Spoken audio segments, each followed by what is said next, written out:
seniors and their parents to the track. We will begin the senior night presentation in 10 minutes, right at 20 minutes on the game clock. Again, all cross-country cheer and dance seniors and their parents to the track at this time. Senior night presentation begins in 10 minutes. Thank you.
Game, those who play it, coach it, and officiate it. Let's all be committed to the responsibility of good sportsmanship. Thank you, and enjoy tonight's game.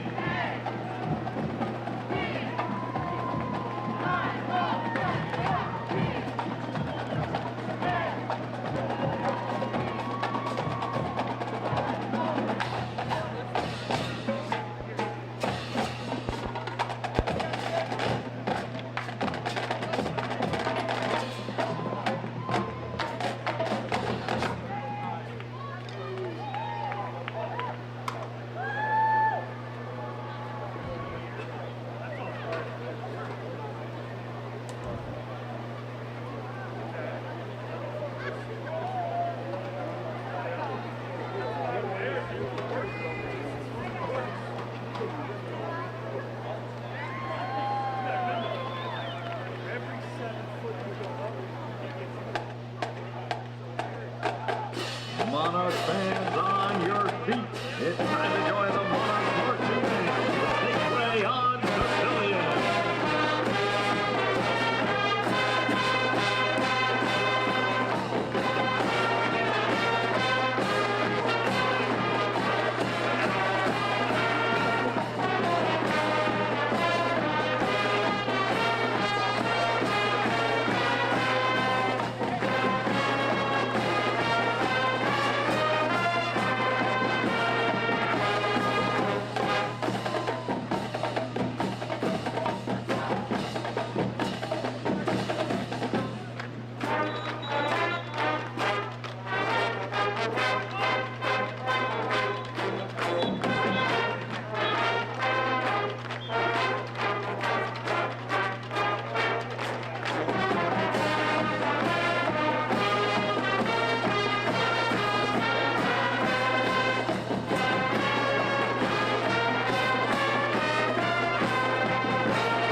Ladies and gentlemen, tonight is senior night for our cross-country, cheer, and dance members. Please direct your attention to the video board to meet these special seniors and their parents.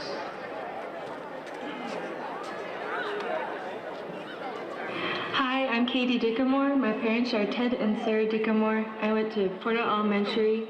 My biggest inspiration is my brother, and my future plans are to study anthropology in college.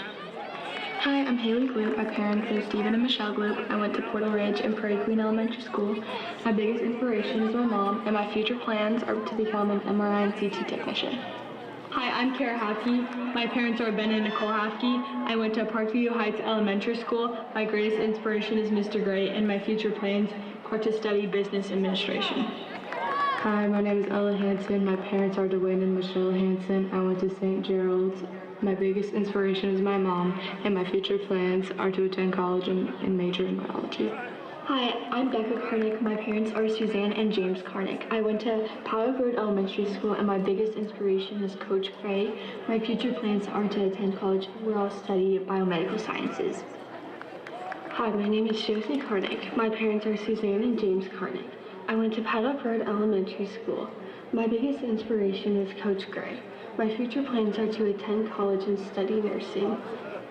Hi, I'm Jessica Shodine. My parents are Jason and Laurie Shodine. I went to Rumsey Station Elementary. My biggest inspiration is my grandfather, and my future plans are to study for either marine zoology or game and parks. Hi, I'm Abigail Traster. My parents are Doug and Jane Traster. I went to Trumbull Park Elementary. My biggest inspiration is my sister, and my future plans are to learn more about animal science in college. Hi, I'm Allie Truex. My parents are Jill and Dan Truex. I went to Rumsey Elementary. My biggest inspiration is Sean Gray, and my future plans are to go to college.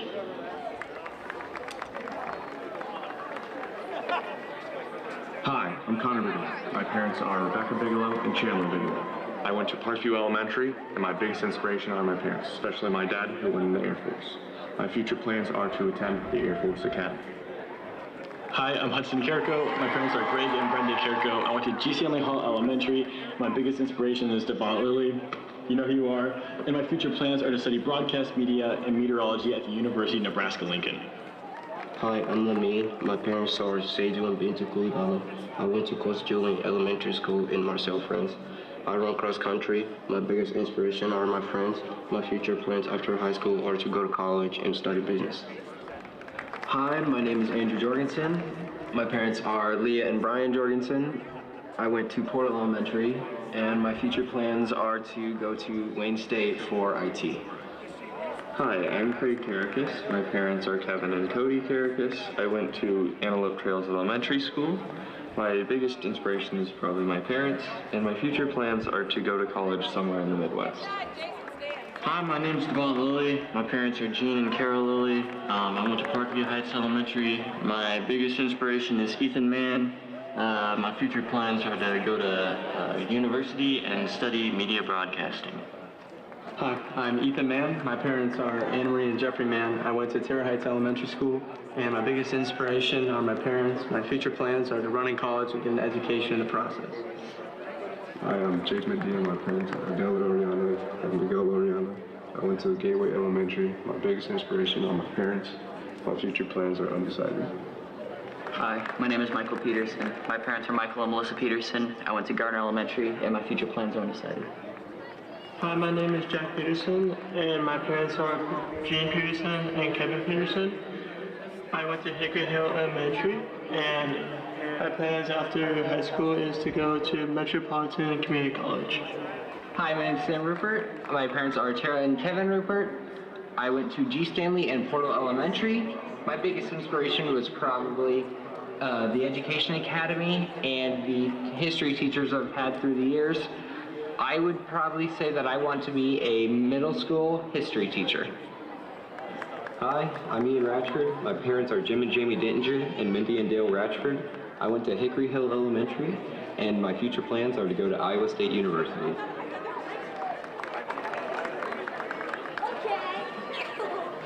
Hi, I'm Jaden Kelly. My parents are Jamie, Jason, and Bill.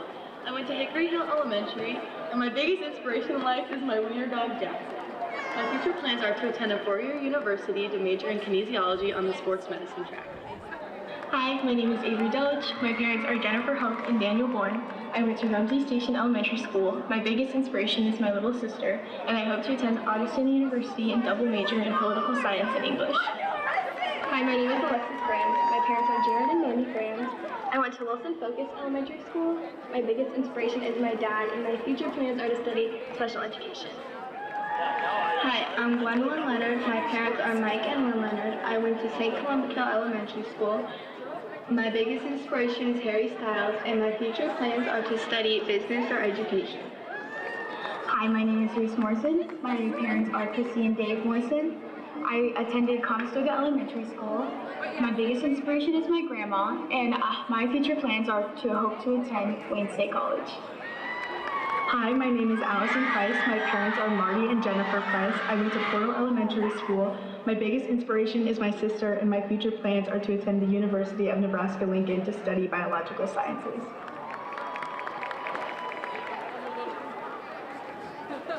Hi, I'm Aubrey Armstrong. My parents are Brian and Kari Armstrong. I went to Rumsey Station Elementary. My biggest inspiration are my parents, and I plan on attending the University of Nebraska-Lincoln to study business and marketing. Hi, my name is Kitchen Berg. I'm the daughter of Kristen and Colin Berg. I went to Portal Elementary. My biggest inspiration is my mom, and I plan to go to a four-year college and study food industry. Hi, I'm Kimber Eagle. My parents are Nathan and Lindsay Eagle. I went to Portal Elementary School. My biggest inspiration is definitely my parents. They're very hardworking, very supportive of me. I just love them. And my future plans are going to go to Creighton University to study nursing and hopes to be a nurse practitioner. Hi, I'm Haley Engelman. My parents are Darren and Rhonda Engelman. I went to Portal Elementary. My biggest inspiration is 21 Savage, and my future plans are to go to college to get my doctorate in occupational therapy. Hi, I'm Carrie Geis. My parents are Chris and Carrie Geis. I went to Parkview Heights Elementary. My biggest inspiration are my parents, and I plan on studying kinesiology. Hi, my name is Morgan Drax. My parents are David and Jennifer Curtis. I went to Hickory Hill Elementary, and my biggest inspiration is Snoop Dogg and my sister Maggie. I plan on going to college and becoming a child life specialist. My name is Mariah Potter, and I'm the daughter of Jennifer and Barry Potter. I went to Hickory Hill Elementary, and my biggest inspiration is my mom. My future plans are to attend college to pursue nursing. Hi, my name is Lucy Sawtell. My parents are Melinda and Eric Sawtell. I went to Rumsey Station Elementary School, and my biggest inspiration would be my mom, and I plan on going to a four-year college and studying kinesiology. Ladies and gentlemen, let's hear it one more time for these special seniors and their parents for their dedication to Papillion La Vista High School. Thank you, seniors, and congratulations.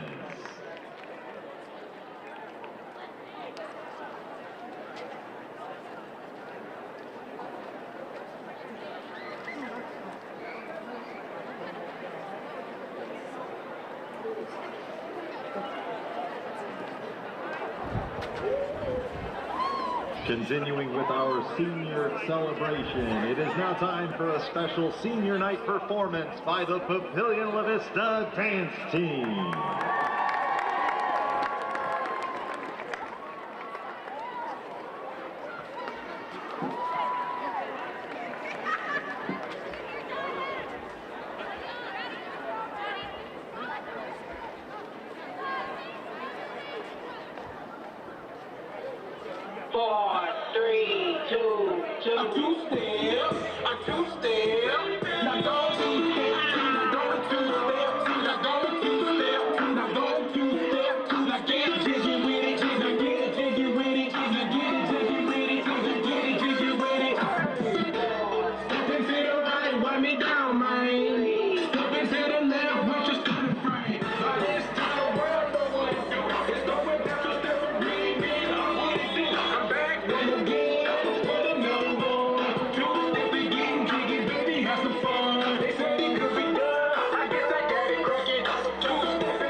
Papillion La Vista dance team.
Ladies and gentlemen, at this time, we would ask that you please rise, remove your hats, and remain standing for the presentation of the nation's colors and the playing of our national anthem under the direction of Junior Drum Major Addison Doyle.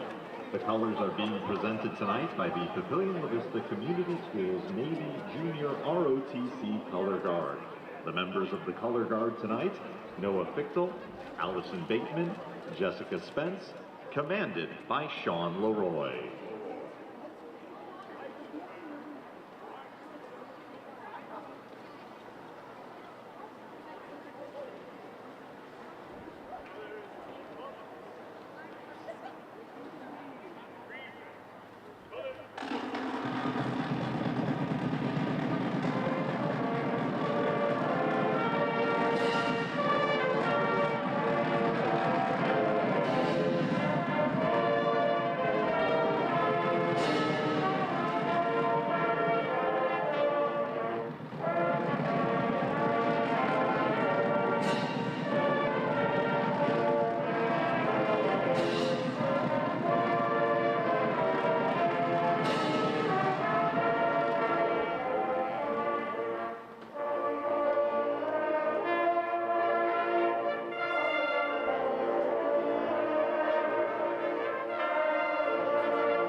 And here come your Papillion La Vista Monarchs!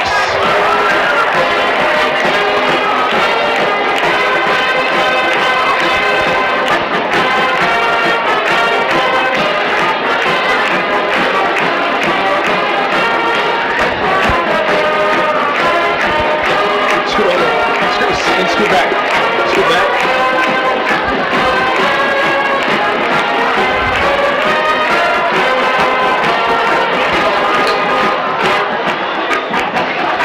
Yeah, you need it here. Move the table back here. You need to scoot back a little bit. The white lines, remember? Yep. Hello, everyone, and welcome to the POV Media broadcast here at Foundation Field in Papillion, Nebraska. It is a cloudy and chilly night with a temperature of 52 degrees. My name is Roddy Carter, and I'm joined by my colleague Armando Alford, and welcome to another PLV Media broadcast of Friday Night Lights High School Football. Between the 2-4 Omaha Central Eagles, will be taking on the 5-1 Papillion La Vista Monarchs. This is Papillion La Vista Monarchs homecoming game. Thank you to BCDM Architects for their support of the PLV Media crew. Again, welcome up to the broadcast booth. I'm Brody Carter, joined by Armando Alvarez. In the 2022 matchups, the Monarchs beat the Eagles 39-14. Yeah. The Monarchs have deferred, so the Eagles will have the ball first. And tonight's game theme for the Monarchs student section is Jersey. I almost got ahead of yourself. I almost said to the Eagles, you know what? Let's talk about these Eagles, all right? Last week they lost to Crane Prep Junior Jays 34-28. A phenomenal game by sophomore quarterback B.J. Newsom, who threw for 222 passing yards, 16 completions, and also 1 touchdown. His running back, Kylan Haney, ran the ball 17 times for 115 rushing yards and a rushing touchdown. The Eagles had 2 receivers over 50 receiving yards. Senior wide receiver DJ Sterling, incredible player, 4 times for 69 receiving yards. Wide receiver Deshaun Prince had 3 receptions for 88 receiving yards and a touchdown. The Titans, the Eagles' leading tackler from the last game was Kevon Newsom with 10 total tackles, and behind him Elijah Wayne, who had 7 total tackles, and also Elijah Wayne and Bryce Little had 2 sacks each, and the team had 2 interceptions as well. So let's talk about these Monarchs too. Monarchs last week, they completely shut out Burt, beating up 55-0. Portal Legacy had him last week with 42 yards, with 5 completions. He also had 1 touchdown. Castillo was incredible. They carried the ball 14 times for 164 yards and a total of 4 touchdowns. Wide receiver Travis Hines II and Eric Ingerson both had 13 yards. However, Ingerson had a touchdown. On the defensive side of the ball, Cameron Hamilton had a total of 5 tackles. Senior D-end Eric Ingerson had 2 sacks, and Isaac Panram had a 40-yard pick-6 return. And speaking of Eric Ingerson, he committed to Pitt, and about 2 weeks ago on Wednesday, he flipped his commitment from the University of Pittsburgh to the University of Nebraska-Lincoln. Yes, and that's a major news that just happened. Eric Ingerson said that he also wanted to be more close home, and he didn't really feel like the mental process would get all up to him from here to go to Pitt, because, going to Pitt, not safe would be, obviously, take a toll to your mental, but yeah. And Pittsburgh is well over 12 hours away. Yes. And I've drove there, and it took us 3 days just to get there. Right. And it's a long ways away. So I can understand wanting to be closer to home, and not be so far away from home. Now, the Omaha Central Eagles, they look like a team, but despite their record, they're a really good team. They are. Yes. They're really good, yes. They had a close game with, obviously, Crane Prep. And, this should be a fun night of football on this October night. So, yeah. So, do we have anything else really to say, man? No. All right. I do not.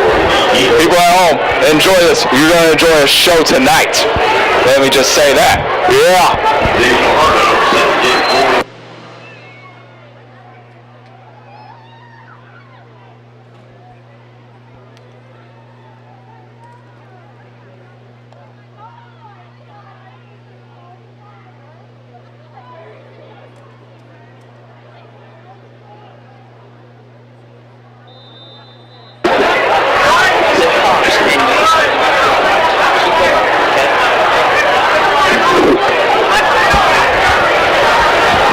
The talented, phenomenal kicker, Dave Fajardo, ready to kick it off with his Monarchs. And here we go.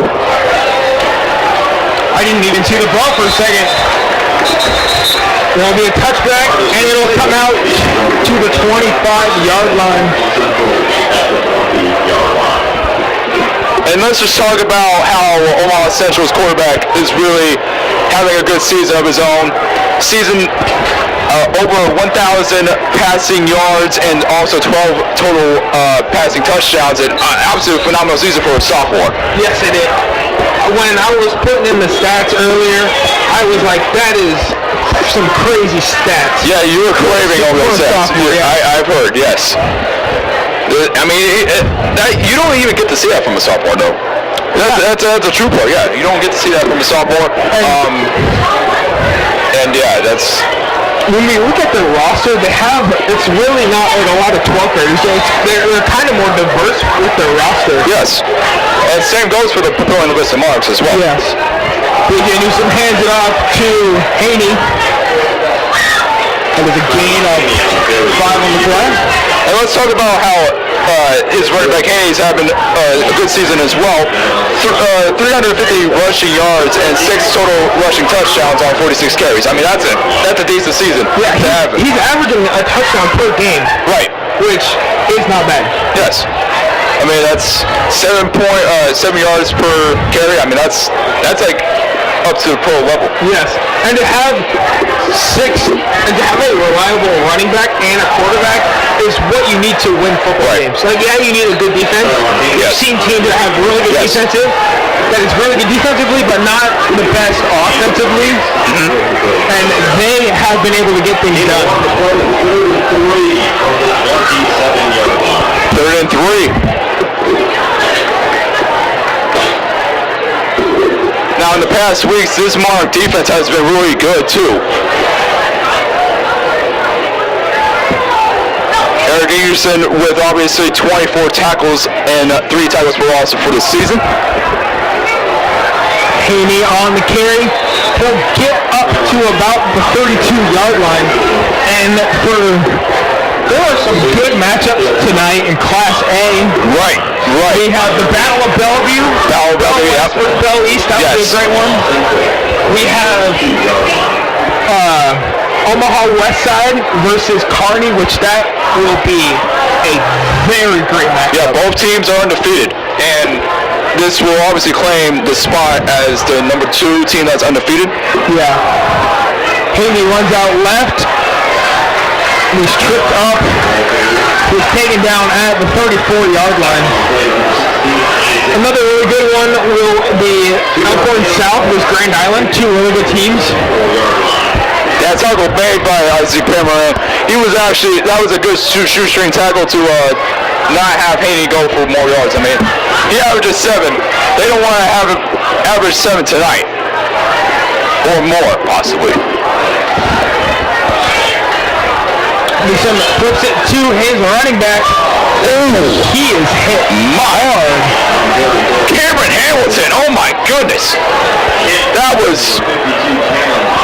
Man. It's 3rd and 6, ball on the 36. Really good tackle by Hamilton there. Just absolutely stops Haney.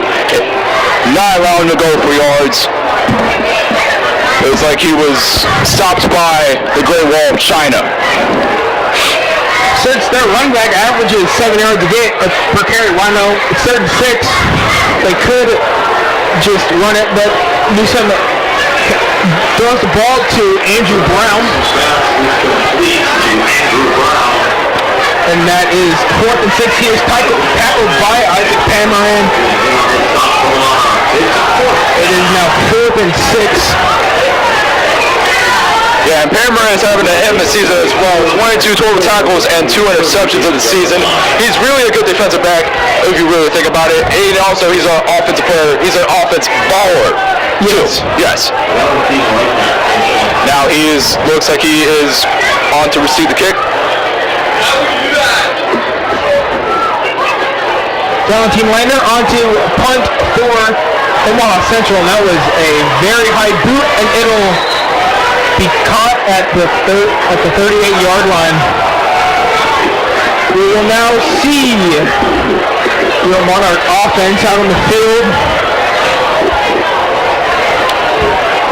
Tavian Pirtle has had a tremendous season. He is 38 for 69 for 472 yards and 3 touchdowns. Now, the absolute mastermind for this offense is Peyton Prestito. Yes, obviously. No, 21, can you do something for me? Like, he's rushing for over 700 yards and 11 total rushing touchdowns. I mean, we just see a formation right here. He will take it on his own. Persino just took the ball on his own.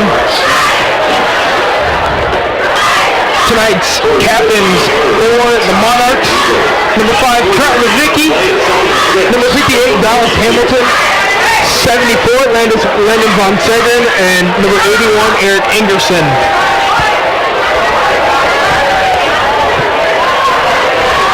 Looks like they're also going for a wildcat formation here.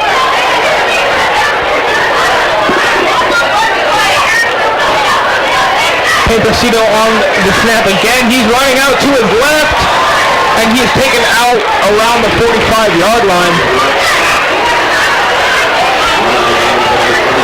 It is now 1st and 10.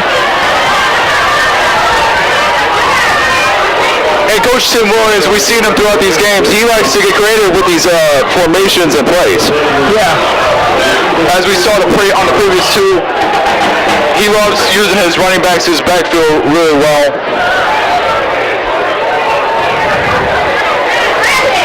With Trey Richardson and Trent Levicki in the backfield.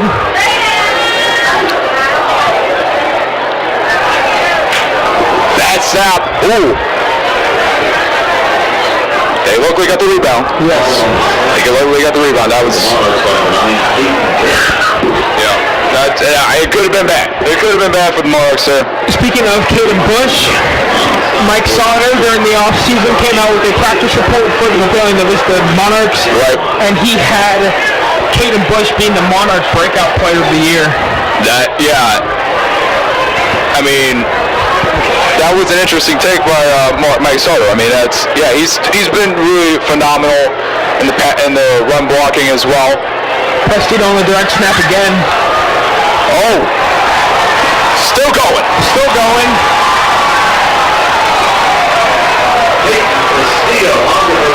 I thought that he got tackled, but he just kept running right after that. Right. Oh my, that was a good run by Persino there. Averaging 7.3 yards per carry. So this might be just the battle of the running backs tonight. Yeah.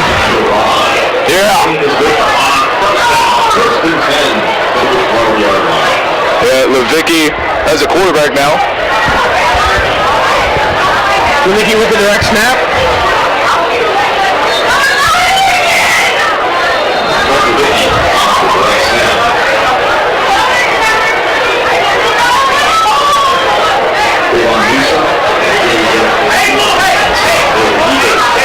Kayvon Newsom on the stop. That'll be a 30-yard gain. It's now 2nd and 7.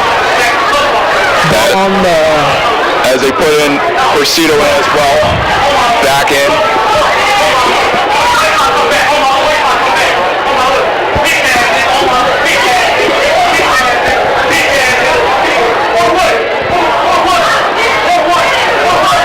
So we have Persino. Hot pass! Caught by Eric Ingerson. Wow! What a pass by Payne Prestino. What a trick play. Wow. That worked. That absolutely worked. And like you were saying, Coach Tim Williams, he loves his trick plays. I mean, it worked. It worked. It worked. I mean, you can tell it worked because it surprised both of us up here in the booth. That looked like a Derrick Henry type of a pass, touchdown pass they did last Sunday. I recognized that before. I just didn't know what it was called. But Eric Ingerson, first passing touchdown. Persino's first passing touchdown as well. So incredible. Wow. It was amazing.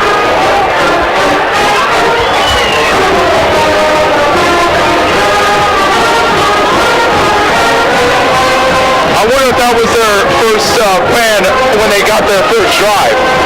It had to be. I mean, they didn't have Portal in the whole game. They just had the rushing attack downfield, and then once they got inside the 10, down towards around the 5, they did that trickery play. I mean, that's talented. Tricked me too. Really talented. And obviously, Ingerson would always go up for that. I mean, it's like delivering your alley-oop to your center right there, and he just slams it. Got the touchdown. It was reminiscent like Kobe and Shaq. Like, Amir Hall back to receive for Omaha Central.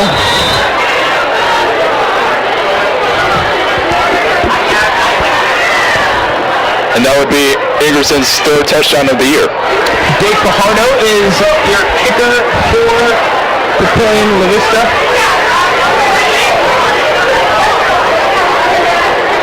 Kick is up. And it will go out of the back of the end zone for a touchback.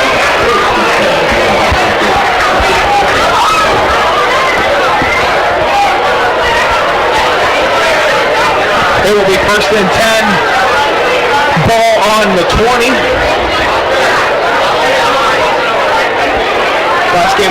Last possession we saw a lot of Kylon Haney.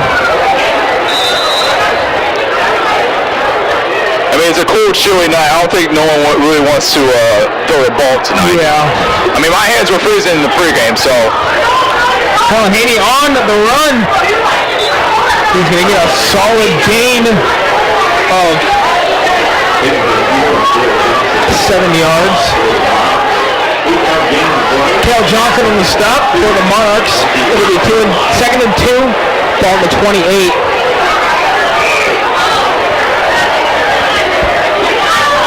It's already under the lights here at Foundation Field. It's scary hours here, people, when that happens.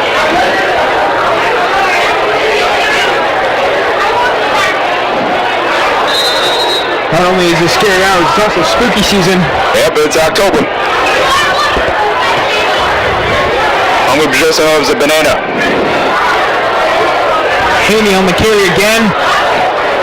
And they gave him the 1st down for forward progress. Bailey on the stop for the Monarchs. It is 1st and 10, ball on the 31. And that front 7 for the Monarchs, I mean, you just have to go through that if you're running the ball up the middle. I mean, you don't want to get stopped by either Melee, Ingerson, Johnson, Hamilton too. Yeah. Houston's pass is out to number 1, Daryl Sterling. That was blown up right away. Locked out. Oh, continue. He was tackled by Isaac Pamarin. Yeah, locked down defense by Isaac Pamarin. Seatbelt. Locked down. He kind of reminds me of Travis Hunter from Colorado. He can play 2 ways. Yes. He can play wide receiver and he can play quarterback. And that's how the future of college football really is. It's going to have where a player plays both sides of the ball. And it seemed it worked out in Colorado, so we'll see more in the future. Amy on the carry.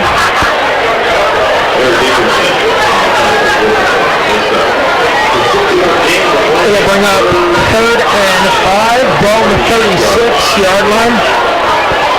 Now, the Monarchs ranked 11th in the Max Preps Class A Power Rankings for Week 6, and also the Omaha Central Eagles ranked 18th in the same rankings as well for Week 6 as well.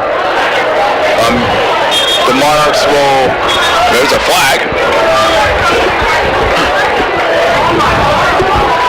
Oh, if the Monarchs win this matchup, they lost. On the offense, the center can't touch the ball and then not touch it. What? I don't know what they were thinking right there. That's a center touching the ball and went back in the huddle. That's not what you want to do. Questionable thinking by the center. It is now 3rd and 10. Newsome takes it on his own, and he is sacked behind the line of scrimmage by Big Cameron Hamilton.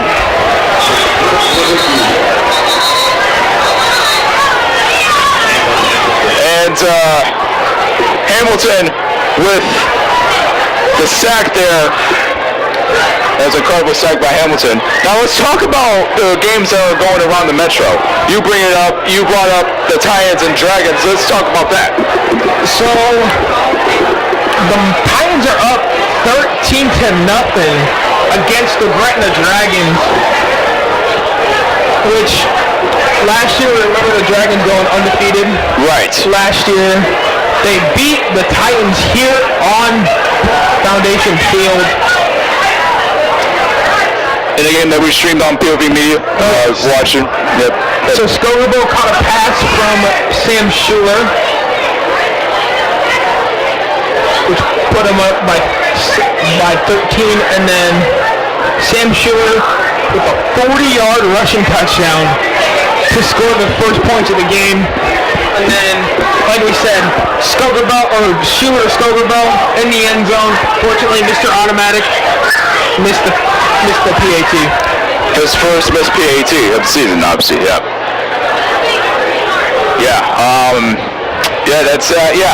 You know, and what I've seen throughout high school blog pages in Nebraska, they had Gretna obviously beating Papillion South, but it's the first quarter and it's 13-0. Like that's. And it bewilders me. I'm plastified. Yes, and this is the sport of football. Anything can happen. They could be up 13 right now, and those could be the only points that they score throughout the whole entire game. Right. It's like Ben Simmons at the free throw line. You never know what's going to happen. Yeah.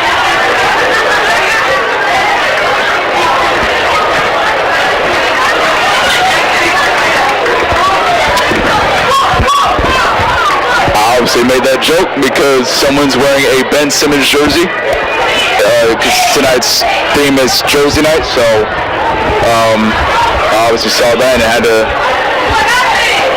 absolutely just flame Ben Simmons. He's 6'10" for nothing. That's all I have to say. I'm just sorry. The Nets are getting robbed. I have to say that. Yeah. All right.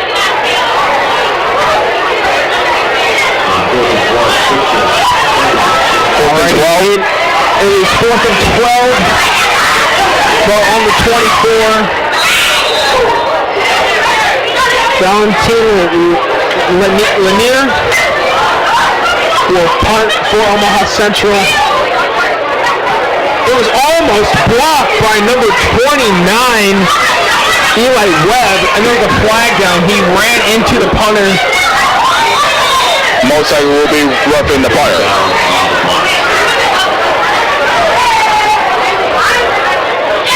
Now that was better than the punter from Omaha South last week.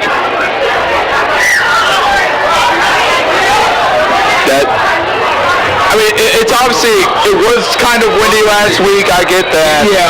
But the punt last week was, it looked like you were going up a hill and then quickly down. So that's, if I'm trying to, that's, yeah. I try to picture it for y'all. Yep. So now,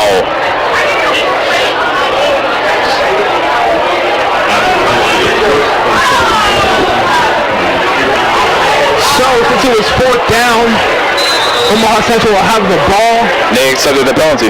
Yes. That was obviously a wise decision.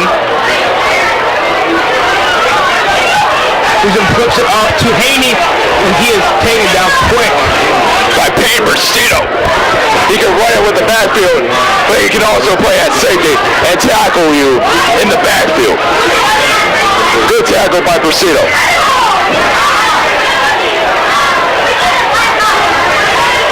It is 2nd and 10, ball in the 44.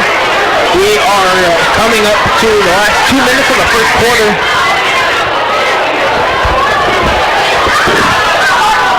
It was been a defensive dominated performance by the Monarchs. The Eagles are trying to find a way to obviously score here. Hurry up offense. Keeper, and he is hit late after the play. No flag on the play. That's a questionable call. There was a flag. There was a flag. I did not see it. It is on the 47, 48-yard line. The ref just picked it up. And kicking you. So tonight, we've seen Nebraska play on a Thursday night. They played Minnesota tonight. They are playing the Fighting Illini. No score after the first 7 minutes. With personal foul on the Monarchs. That will bring them up another 15. There's 2 penalties for the Monarch defense already tonight. And obviously you don't want to. That hit was not necessary at all. I mean, I get it's a game of football, but you just don't have to hit him after the whistle. Yes. It's unnecessary, man. Come on now. Haney on the tackle, going all the way out left. And he is taken down at the 41. Taken down by Isaac Cameron. And obviously, Cale Johnson is too coming from his linebacker spot. Great job tracking where the receiver was on Omaha Central. So that was a good combined tackle by them.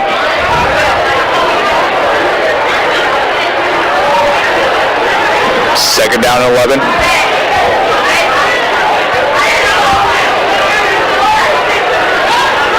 Hand up by Haney again, and he's going up the middle. Despite Omaha Central's record, they really have. Oh, you go continue. They can. We've seen that they can drive down the field. Right. And in high school, you only play 9 games a year. If you play week 0, those 9 games. If you don't, those 8. Right. But we've seen they can potentially win these next 3 games and finish with a 5-4 record. Big run. Oh my, that could have went for more yards, but he was tripped up by a Monarch defender. Coming up on 23 seconds left. And we've seen from Omaha Central in these past games that they competed in, they have a really good offense. They have a really good, proficient, excellent, whatever you want to describe it, really good offense. And there's a flag on the play as well. And it's the end of the first, but there was a flag before. So let's see what the flag is. Refs are discussing. Because the flag was thrown before the first quarter ended. So they probably will have to put some... Like one untimed downer. Yeah. They'll probably add some time to the clock. More.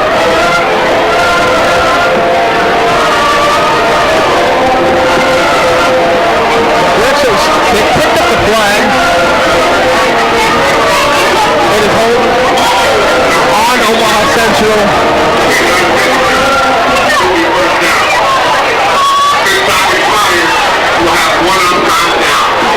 Since the time it did expire, they will have one untimed down to try to gain those 10 yards back. Right. But when, you had a flag for holding and it brings you back 10 yards, but you still have 4 downs. Right. It's not like it's not like you're on first down and there's a loss of downs. Right. It's like having a birthday on the February 29th. Yeah. Obviously poking fun at Tyrese Halliburton. He has a birthday on February 29th. That's a... What would you say? That having a birthday, but not exactly on the calendar. I forgot what is it? Every 4 years. Every 4. No, the name of having a birthday on a month, but it's not there. I don't know what it's called. Because I know it's every 4 years. I'm having a brain fart. Yeah, I'm having a brain fart. You know what? Yeah, but we're just gonna continue going this game. Yeah. How's everyone doing tonight? Hope you all got your runzas and Valentinos ready for eating right now. We had some incredible Jimmy John's before. Speaking of runza, I had runza for lunch. It was amazing. There's a flea flicker, and it is under. And that was an obvious, a blatant pass interference. Blatant pass interference by Bogats. Come on, man. You gotta know better. He was not even looking at the ball. As a defensive back, you gotta look at the ball when it's in the air. Hit someone. Right. And it looked like he just clotheslined him like he was JBL to a wrestler. Like he just clotheslined him afterwards, man. Coach Williams better get on these boys, man. Because they be doing WWE moves on the football field. And that's not what you want to do in high school.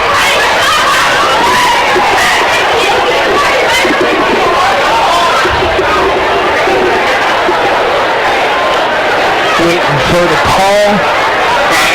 Pass interference on the defense.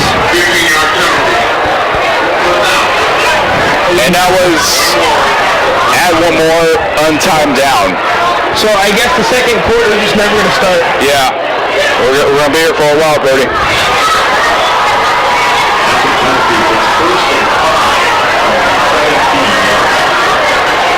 I have hand warmers in my pockets. I have gloves on. Yes, you have gloves on. I'll note next time when to get my gloves. I just don't know where they're at. And we are lucky. Yes. The wind is coming from what, the north, right? Right, yes. Yeah, coming from the north, so it is not coming into the booth. It is finally now the end of the fourth quarter, or end of the first quarter. We're not even at the fourth. Are you foreshadowing something? Maybe. I don't know. No. 7-0. Brody the time traveler here, people. Now, if we take a look around Class A, again, Gretna was almost about to score, but they turned it over on downs, so now the Titans have it. Again, one of the matches that I cannot wait for is Omaha Westside versus Kearney.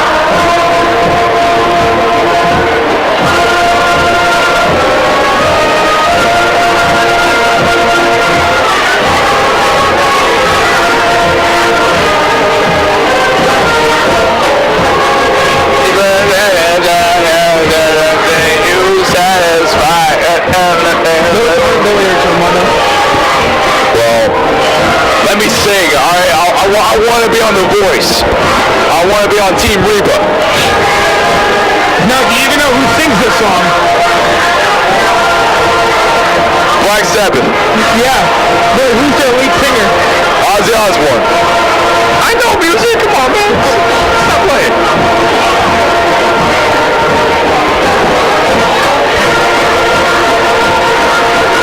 So now, obviously, Ozzy Osbourne is a great artist. Yes. It is now 2nd and 4, ball in the 16. Newsom looking in the air. His pass is caught, and it is a touchdown. Pass is caught by number 18, Deshaun Price.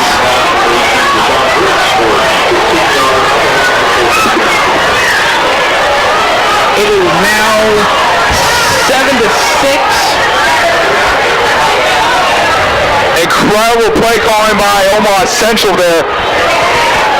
Obviously, Newsom finding his receiver, his number one receiver, Prince, in the end zone for 6.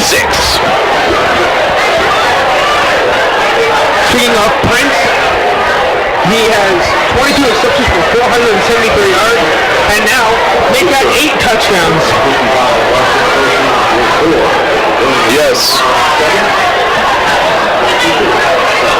It is now tied up at the start of the second quarter.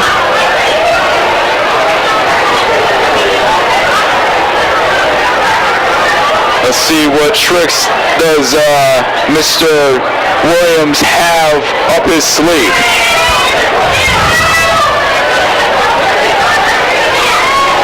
Something that the Monarchs do have to limit is their penalties. Right. Too many penalties on that last drive. You don't really have to. You have to watch out before you, obviously, that those penalties will cost you throughout the game. And you obviously have to teach your guys to watch for the ball when it's in the air. I mean, we saw on that last penalty when the defensive pass interference, you just got to learn self-discipline there. And these young players obviously know that. They know self-discipline. So they probably would have to fix that. And the ball falls off of the kicking tee. Wow. It is windy out. Yes, it's heading towards north, so it's obviously, you will obviously feel it, yeah. We can see the flag, the U.S. flag, right by the scoreboard. It is waving insane. They're going to have someone hold the kick. It's going to be a windy night if someone's going to go for a field goal here.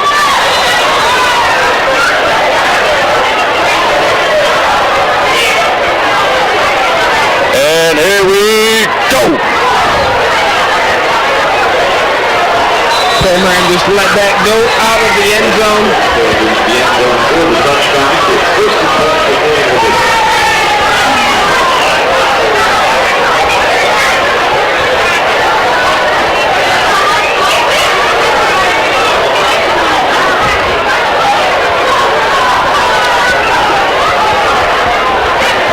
It looks like they will be bringing out Varsity as the quarterback. Bush in the backfield. They have 3 tight ends as well. Ingerson, Johnson, and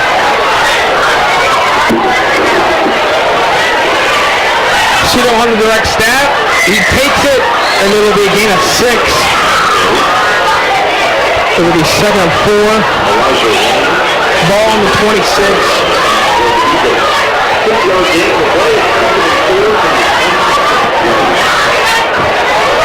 And Churchill was obviously the other tight end as well in the formation.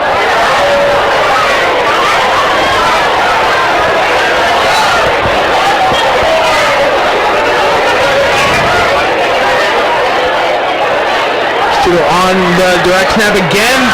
He'll take it and he will gain the first down.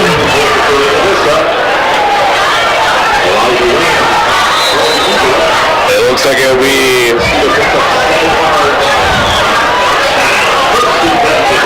another first down, another run play up the middle. Really innovative, bringing the tight ends, the 3 tight ends, and 5 offensive linemen in the game. Obviously, that's a brilliant play call by the Monarchs there. It is 1st and 10, ball to 33. Prestito then on the direct snap. He'll take it up the middle.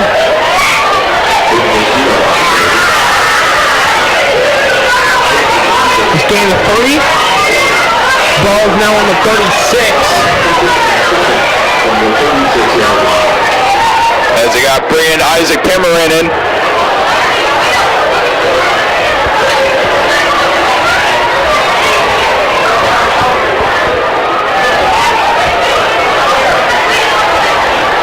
Pimmerin takes the direct snap. He's carrying defenders with him. He's taken down at 41. It is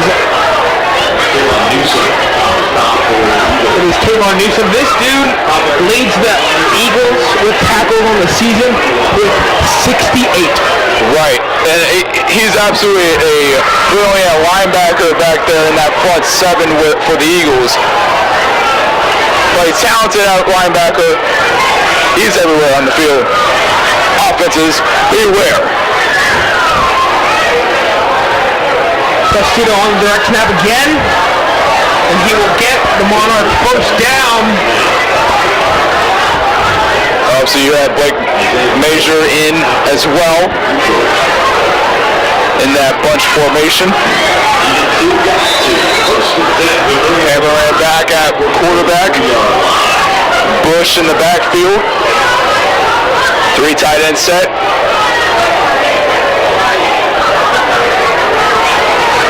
Pushing tempo 43.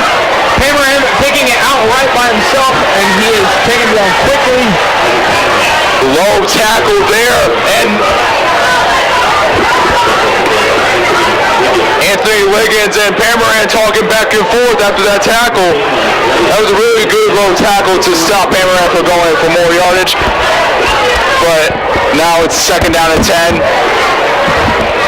And obviously Omaha Central could really play good defense as well, back as long as they're good offense as well.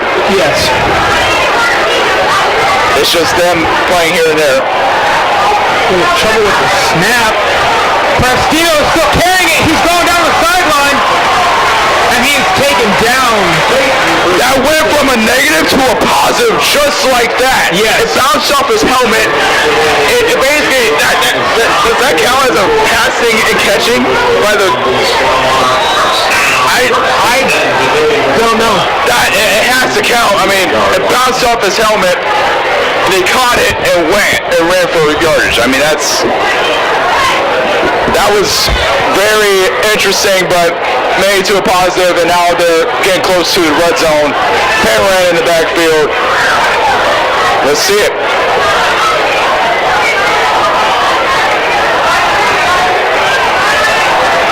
Finally goes down. Now is a big pile.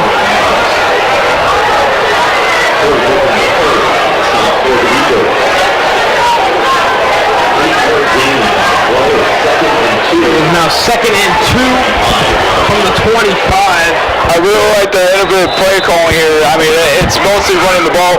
That's what they excel at. That's what they obviously go forward, and then they take it to the first goal, their second goal, their third goal, and now the 4th goal. I mean, it's just incredible. The Eagles call their 2nd timeout. They have 1 left.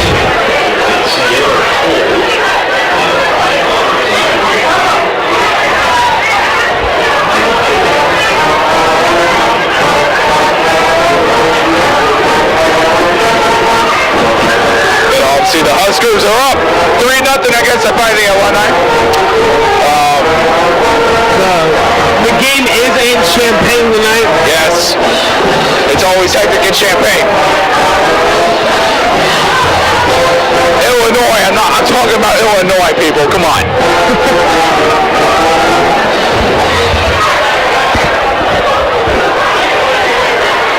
And obviously losing Barrientos for the Monarchs really hurts them, but they really have good running backs to rely on, just like Josh Stillmock and Jonathan Adams. Josh Stillmock, he was really reliable during the Benson game. Right. We saw him when they played Omaha Benson. As RB2. It was 2nd and 2, ball on the 25. Prestino with the direct snap. And he just won't go down. There were 3 guys trying to take him down, and he just wouldn't go down. He just refused to go down. Well, obviously nothing was set up by the offensive lineman to give him the clear space up the middle. The Eagles front 4 obviously got to Prestino more than they blocked before the Monarch offensive line blocked for Prestino, obviously. Cameron coming in for Prestino, who runs left. And gets nowhere. Absolutely nowhere. Gonna bring up 4th down.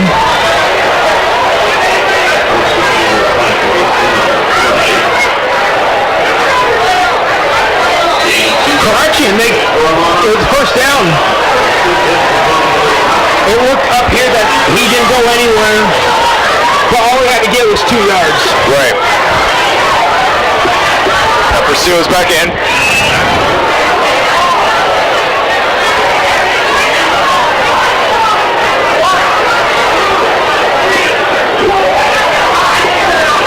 They have all the tight ends on the right side. Prestito running out right, makes two people miss, and he is tackled for a 3-yard gain.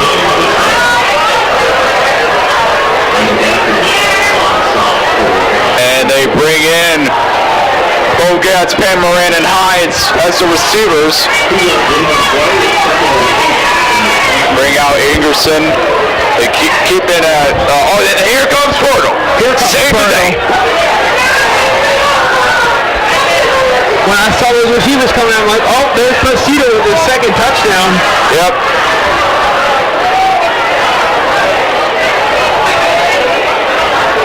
Motion Hines.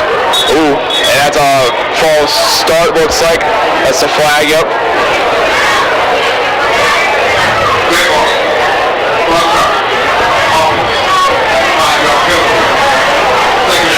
Now here comes the traditional offense for the Monarchs. Obviously this talented offense, led by the quarterback, Tavian Portal. And talented receivers, talented backfield, talented tight end. Obviously, a really good offense. A one to look out for in these last 2 weeks of high school football.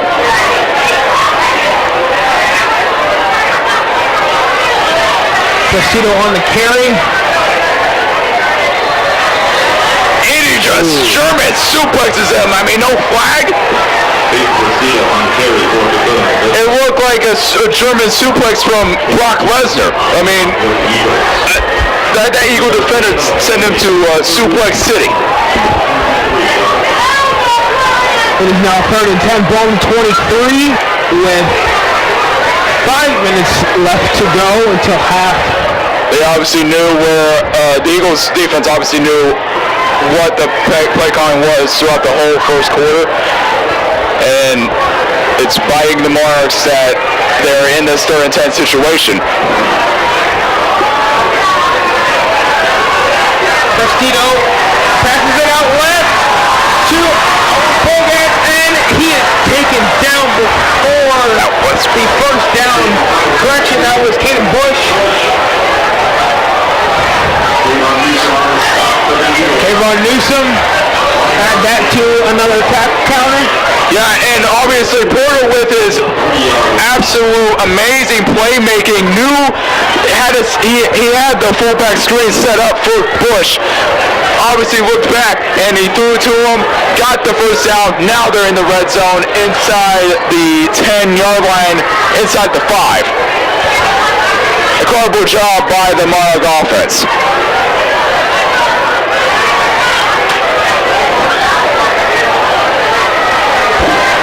On the carry, and he is in the 3 yards, but there is a flag down.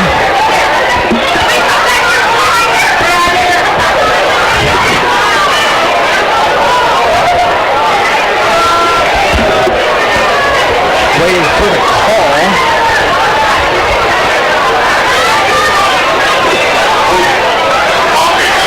It was holding on the offense. No touchdown.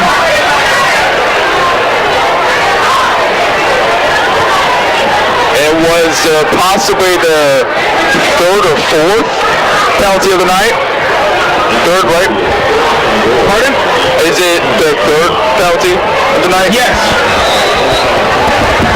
3rd penalty.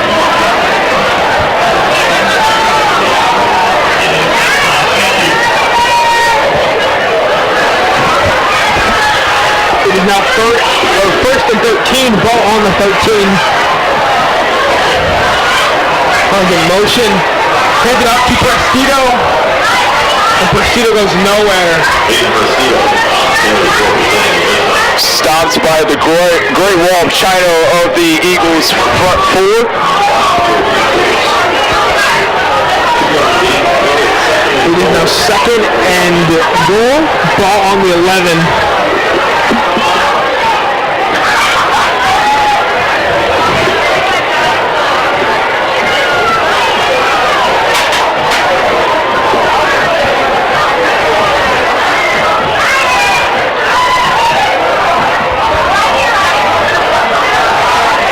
motions, Ingerson. Motions are back. And then it's another penalty. Or timeout. It will be a timeout, yes. It is Monarchs' first timeout. They got 2 remaining. And if we go around Class A, in the Battle of Bellevue, Bellevue West is up by 20 to Bellevue East. And Gretna scored their first touchdown against Papillion. I mean, we obviously expected that from Bellevue East. I mean, it's Bellevue West, correction. Bellevue West obviously has a talented quarterback. I forgot his name. But, I mean, and obviously Davon Hall, obviously talented wide receiver, their quarterback. Danny something, not your last name, my bad. But obviously 20-0, expected from the Thunderbirds. Coach Zingerson. Oh no, he does not take Brexito. He's almost sacked. He throws into the end zone. And it is not caught. Travis Hines went up for it, tried to come down with it.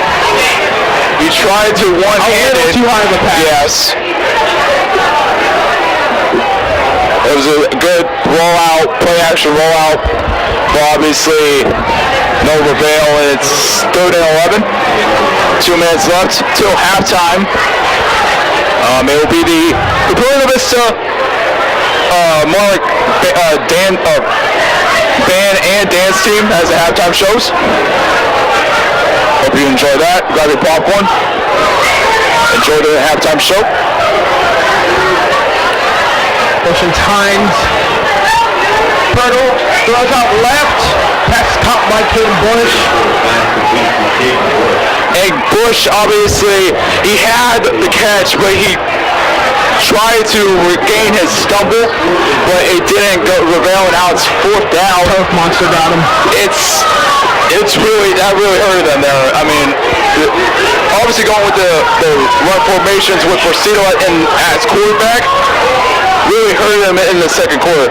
And now they are fighting the tail of that. It looks like Coach Williams is going to discuss with his team.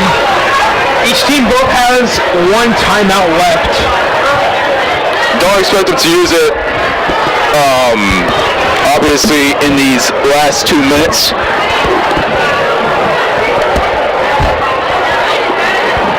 I mean, they could, but who knows?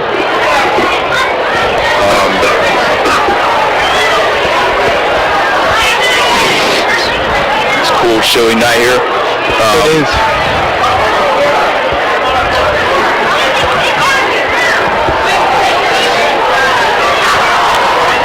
And you obviously saw the senior, it's senior night for boys and girls cross country and dance and cheer.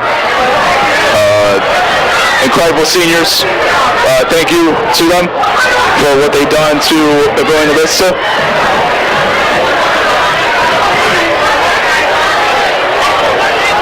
And we appreciate what you do for the school.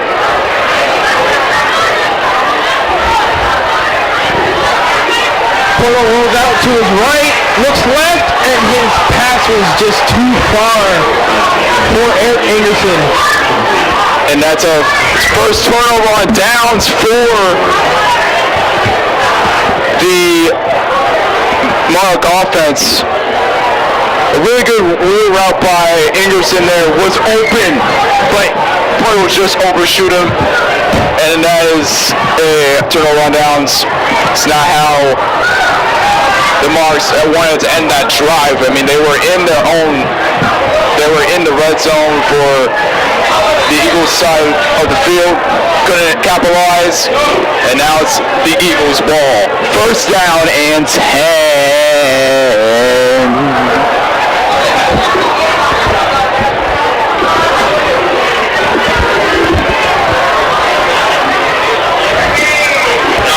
It is Omaha Central has used their last and final timeout.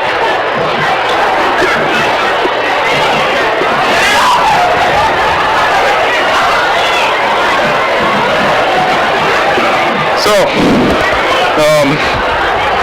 obviously it's homecoming week for the Monarchs. Their homecoming dance is tomorrow. That should be interesting. Obviously, I will not be going. I went last year. It was interesting to say the least. What is the theme? Neon lights. It's going to be a glow show tomorrow night if you're attending the Monarch homecoming dance. Newsom looks deep downfield, and it is almost intercepted by Bogats. Wow. If he came down with that interception, that would have been a great interception the whole year. I mean, the interception of the year. And now Gretna has tied it up, and they're up by 1 against the Papillion South Titans, 14-3. It is now 2nd and 10, ball with 12 with 2:07 left. This will hand it off to Haney, and he is tackled quick behind the line of scrimmage. Really good run commit by that Monarch front 7. Really got to the backfield, really got to the running back especially. Not gaining a whole bunch of yards, and it's 3rd down. Scary hours here, people, in Papillion, Nebraska. It's time to play the game. We got a minute 30 left before we hit halftime. Haney on the carry.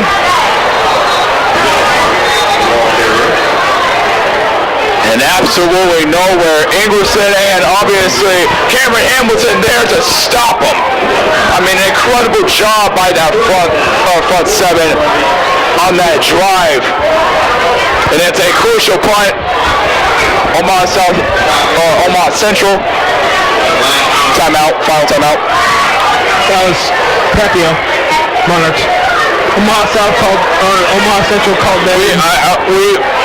We apologize for the people at home, but we've been saying Omaha South. Yeah, we had a stream last week. Yeah. It was an interesting game, to say the least. But we apologize. Way too many Omaha schools. Right. Well, there's nothing wrong with that. There's nothing wrong with that. No. But both of them start with an S sound, Central and South. So it's, yeah. We move on. We up now.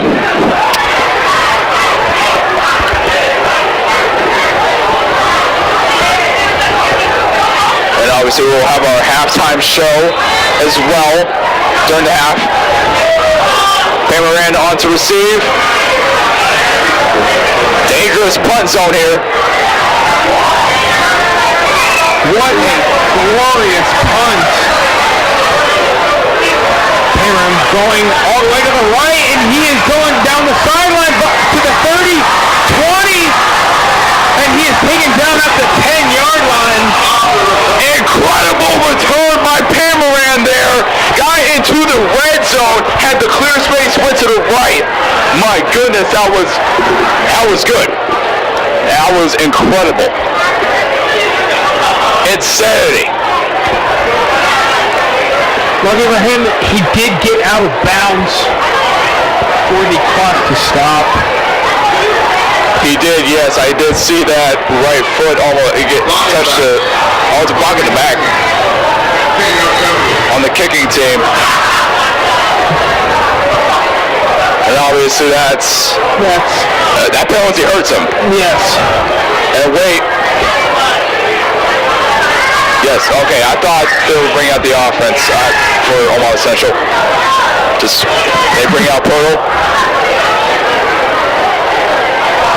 All receivers, one running back. Saw Eric Anderson come on out. One fullback in. Two receivers on your bottom of your screen, one on the top. Poodle hands it off to Prestito. Oh, whoa. Hold on now, no penalty yet. That's a penalty on the Monarchs. Coach Williams is livid, people. He's livid. And that was that push was on Dallas Hamilton. And that was after the whistle too.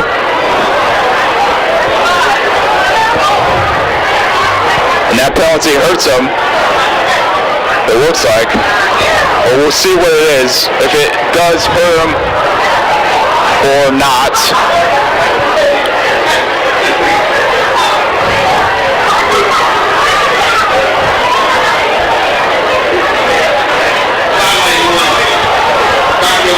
That was a sideline warning.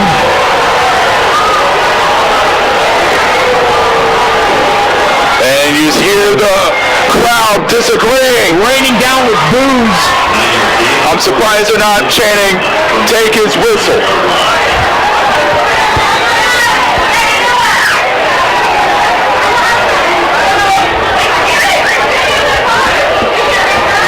But second down and one with 36 seconds left. I'm surprised they didn't take a timeout there to stop the clock. Prestito on the run, and he's going out left, and he's still going, and it'll be a Monarch touchdown. But there's a flag on the play. Oh, whoa, they get into it's a Friday Night Smackdown here, people.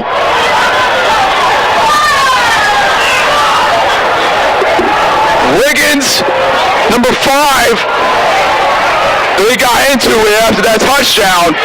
Him and Pamaran have been going at it this whole night. And there's another flag. The ref threw his hat because he ran out of the flag.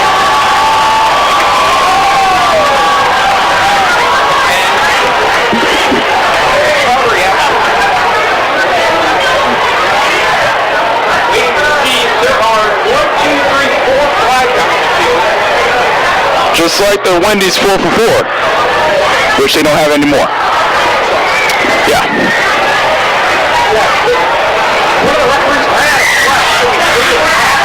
And obviously that means something if he threw his hat. I mean, but you obviously want to keep your hat on. It's cold out. It's cold, yes. It's not that cold up here, but down the field it's yes, on the elevation as well, too. We were down on the field for pictures. Yes. Obviously, the crowd getting hyped up. Someone's hyping him up. Lost his hat. But, yeah. I don't know who that is. That's so disgusting.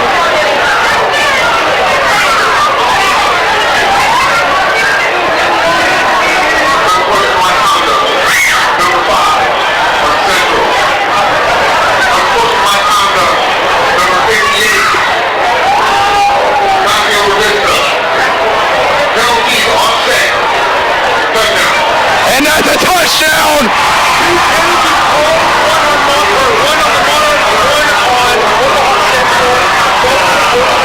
Yes.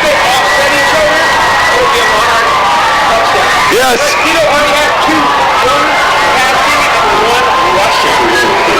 Yes, and 21. Can you do something for me? That is really a good. He's having a night. He's having a night tonight. Wow. What a talented running back Payne Presido is.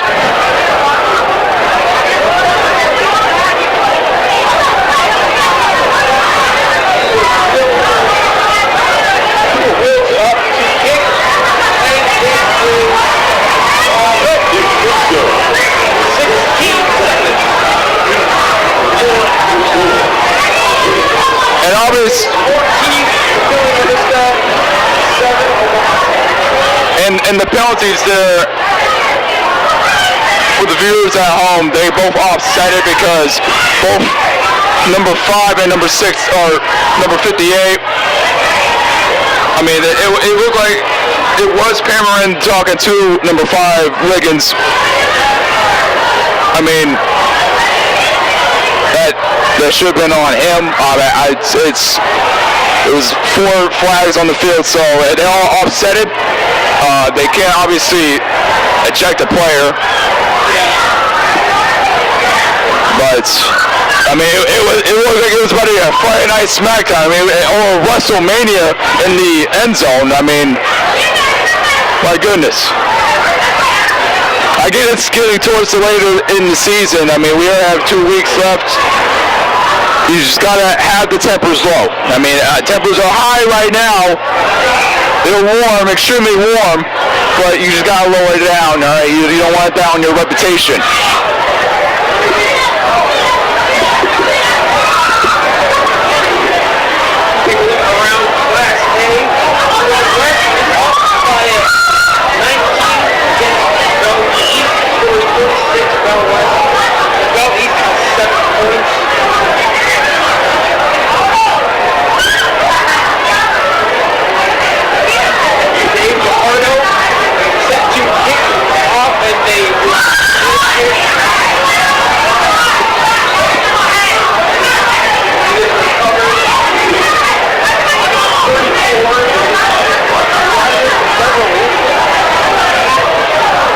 And obviously we want to keep a track of those 2 games, especially because Bellevue East is facing Papillion South next week. We'll be streaming it here on POV Media YouTube channel, POV.media. And then after that week, they also play Bellevue West. Right. And it's even on a uptick. Yes. Same way as they did last year. And something crazy is, when they played Bellevue West in the regular season, that score, that game was the same one that they played in the playoffs. Amy going down the sideline, and he is taken down. Number 12, Rob Lau. And people are pointing at the scoreboard to the play, and the clock is not running. But since it wasn't first down, it is just like college rules. Play clock does not start running until the chains are set. Right. And that is for every single first down. So whenever it's first down, the play clock always stops.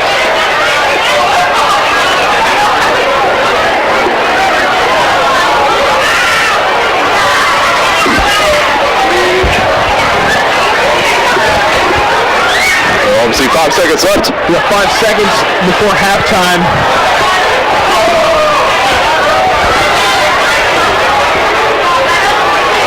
And you got to try to score here.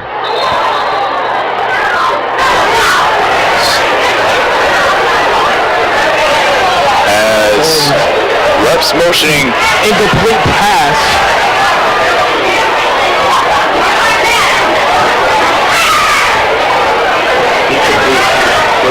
It is now 3rd and 10 with 4 seconds left before we send it to halftime. As it looks like they're going to attempt a field goal here. It would be about...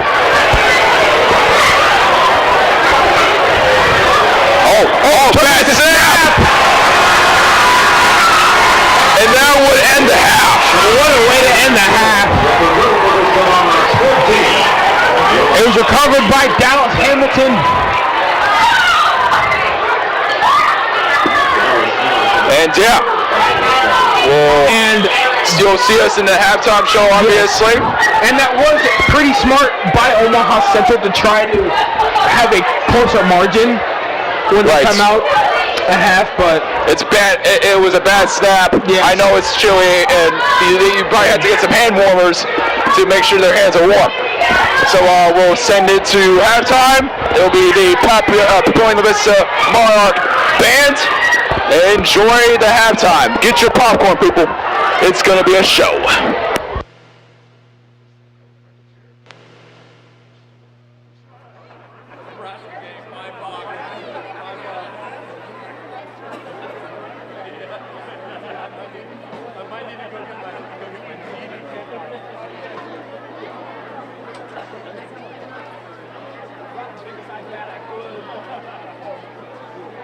Good evening.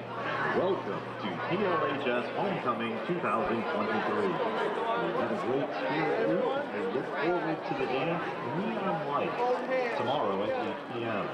Coronation will be held at 10 p.m. and the candidates will now be escorted by their parents at the 50-yard line. So let's welcome them. Tanner Apgar, son of Mike and Lori Apgar.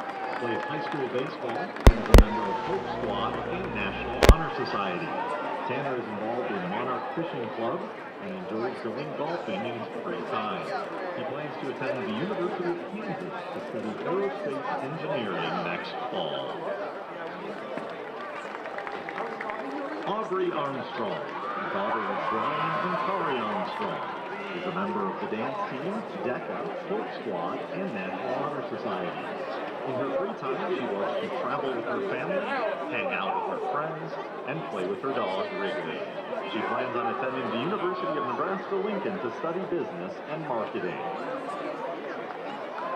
Hudson Carrico, son of Brenda Carrico,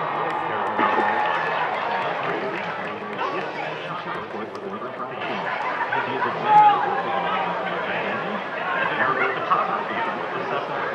He is involved in National Honor Society, Senior Committee, as well as pep band, concert band, show band, and band.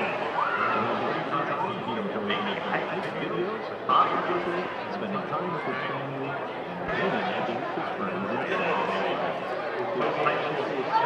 Attending the University of Nebraska-Lincoln,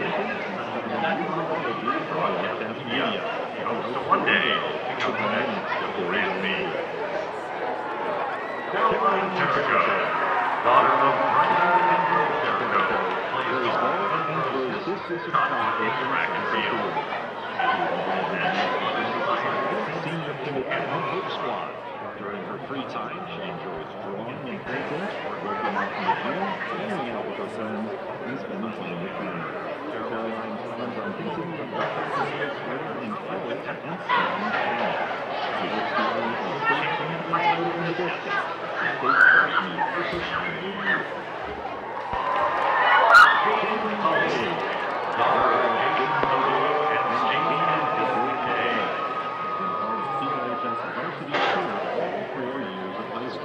Two-time All-American carrier and PLHS. She is also a member of National Honor Society, Fishing Club, and is a part of the PLCS Health Academy.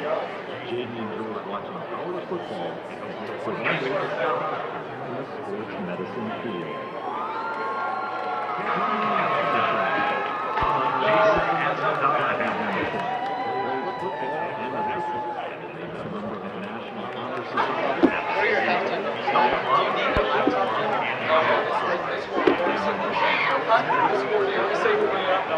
Okay. Should we put that on here?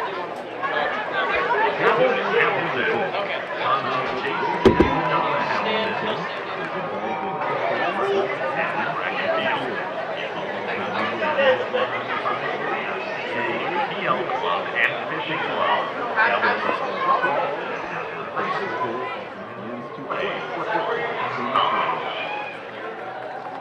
Kimber Engel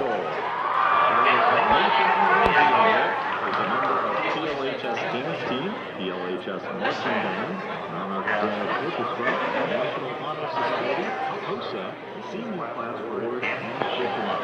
Outside of school, she is classes and teachers at her home studio.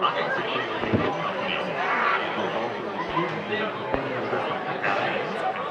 and Franklin University of Nurse Practitioner. Kimber enjoys hanging out with her friends, making up storyboards, and scrapbooking on her free time. Kristen Johnson. Johnson. Marching band, show choir, and is involved in the play Ghost Light.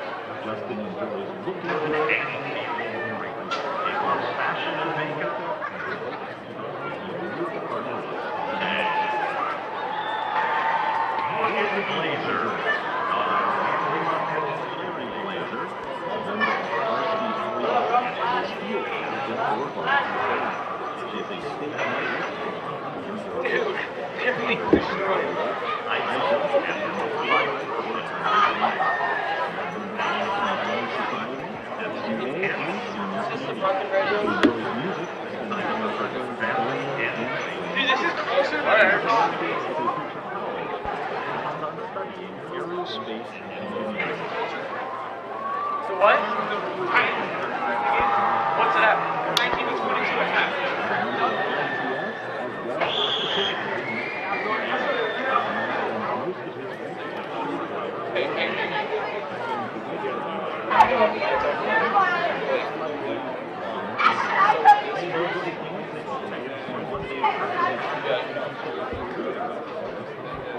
Not this.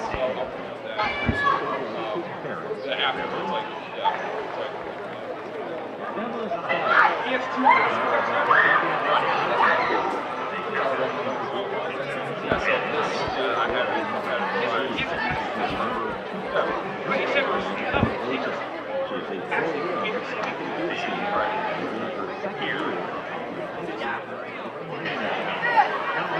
To continue her wrestling career in college, earning a degree in physical therapy, and hopes to earn a wrestling state championship.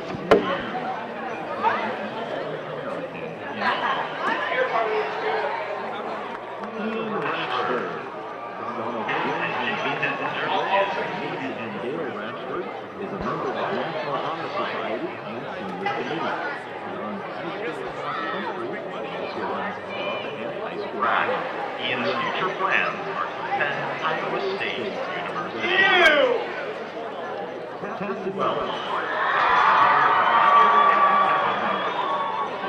Major for the marching band, she's in spirit conference for the Spirit. She's also involved in NHS, Ardente Voce, Triad, the improv team, and the musical. Hanging out.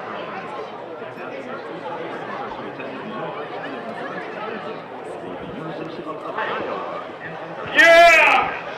Iowa, baby! Ladies and gentlemen, let's hear it once again for all of our board members and their parents.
I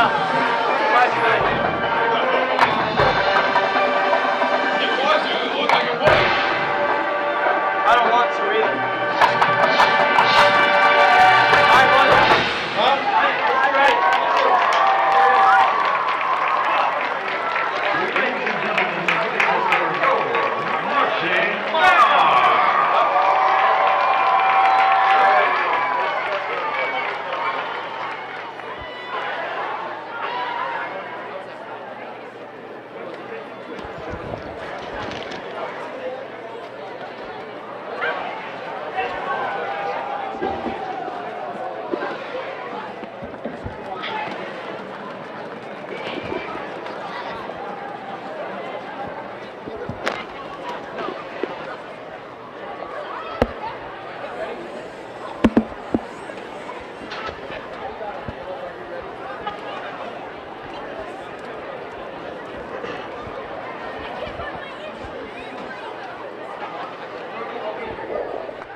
No, you start from there and you go all the way down. All right, yeah. But what about these? Oh, I'll mention here. Yeah.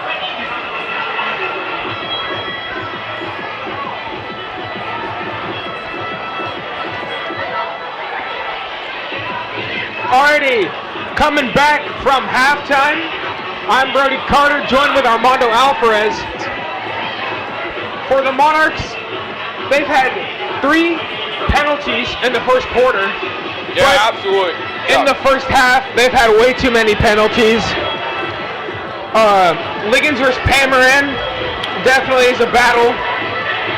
And for surely that was Friday Night SmackDown. I mean, you saw on that last play where the Monarchs, I would say, got the touchdown. It was just, I mean, it was interesting. Both penalties offsetted, by the way, but it's just they need to be aware. Both teams need to be aware of these penalties.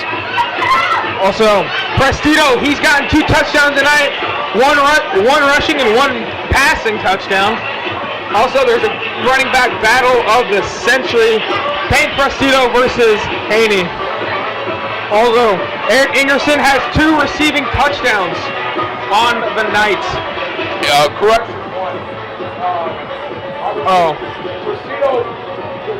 Touchdown, 1 passing, 1 receiving, or 1 rushing.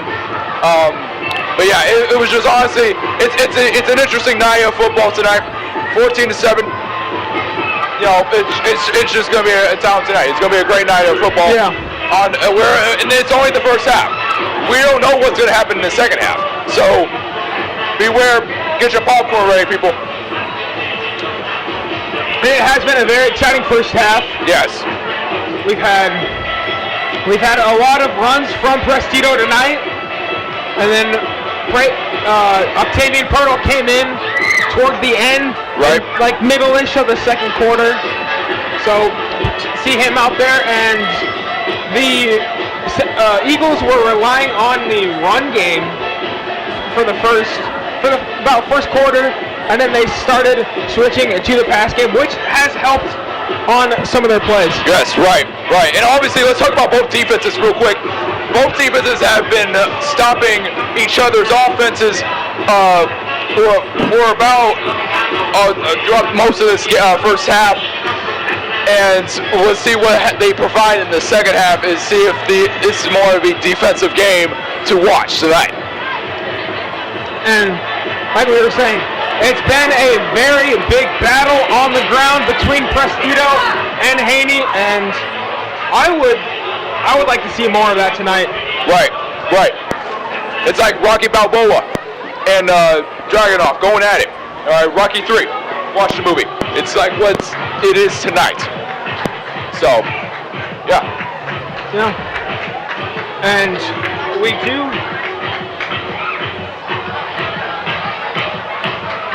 do have some scores update for the Nebraska Cornhuskers game. Right. They have scored 2 touchdowns. It was up 3-0 for the first 20 minutes of the game, and they've scored 2 touchdowns as well. And if we go around Class A, Bellevue West is beating Bell East 40-7.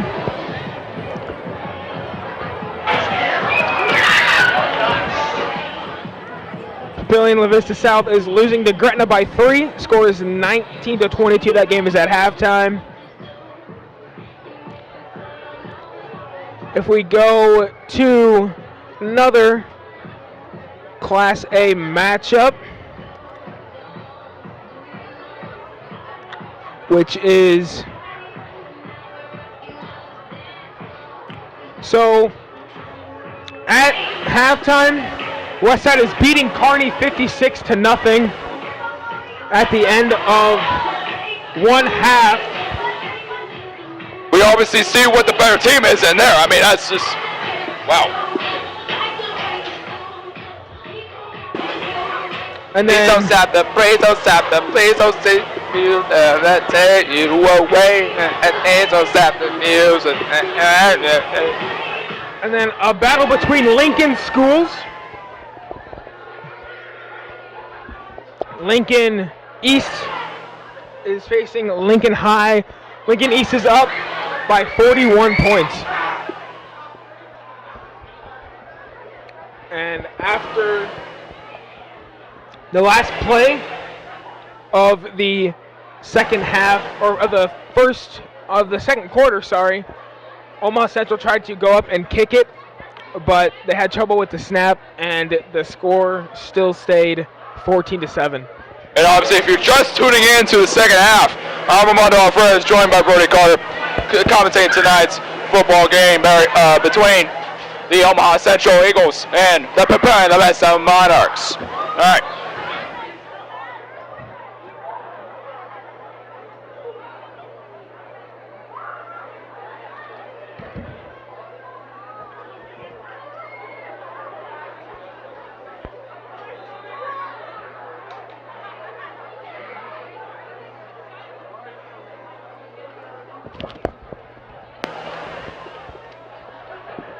Kick is up and caught at the 15, going all the way on the left sideline, and he is taken down at the 35. It's turned by Owen Bogatz.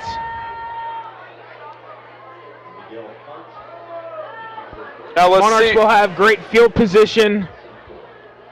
And now let's see what both teams have to provide for this second half. See if they have any tricks up their sleeve. It is 1st and 10, ball on the 31.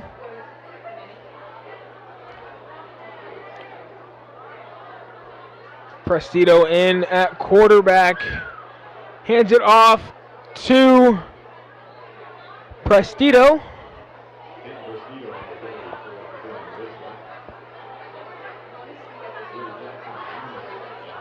Like how we talked about in the halftime show, he has an impressive first half. I mean, it seems like in every game he has an impressive first half so far. And he was getting the direct snap almost every single play and just bullying the front seven for the Omaha Central Eagles.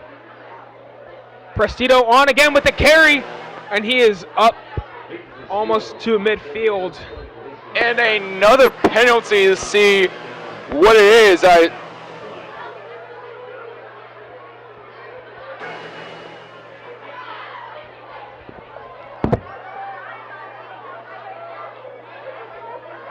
See what it is here.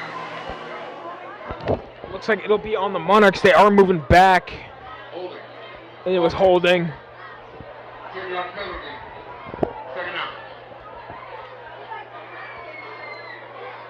And too many penalties for these Monarchs here.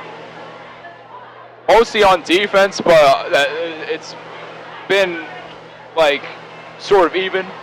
Yeah. With their offense as well. It is now 2nd and 18, ball on the 29-yard line. Screen. Pirtle drops back to pass is caught by Ingerson.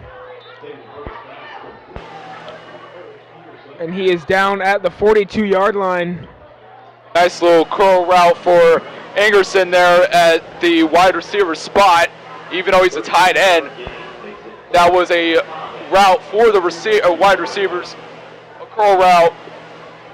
Looked at the ball, completed it, and it's 3rd and 5. Great reception by him. It is now 3rd and 5. Ball on the 42. Pirtle goes back to pass. His pass is caught by his running back, Prestito. And he is taken down quick.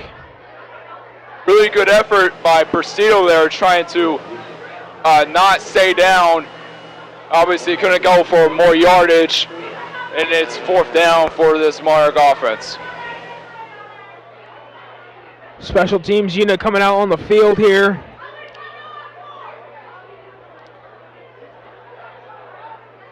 Andrew Brown is back to receive Monarchs punt.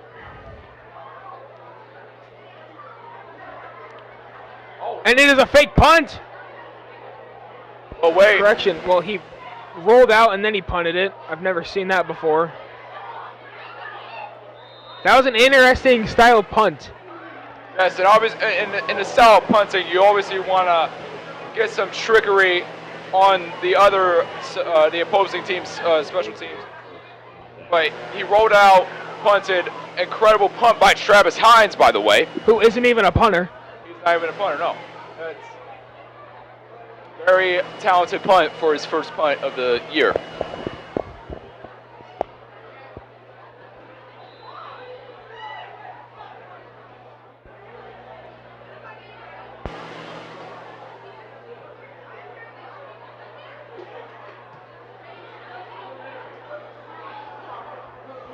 Haney on the run. It'll be a gain of 3.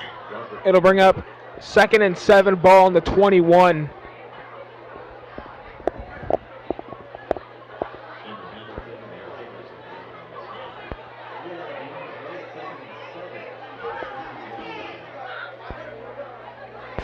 Correction, that was Roderick Beverly on the carry.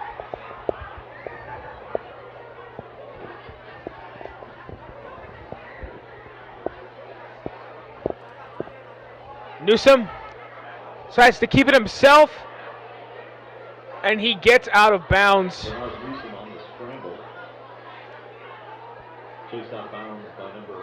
He was taken out by number 30, Antonio. Oh, correction, 40, Micah Arellano. It is now 3rd and 3 on the 25-yard line.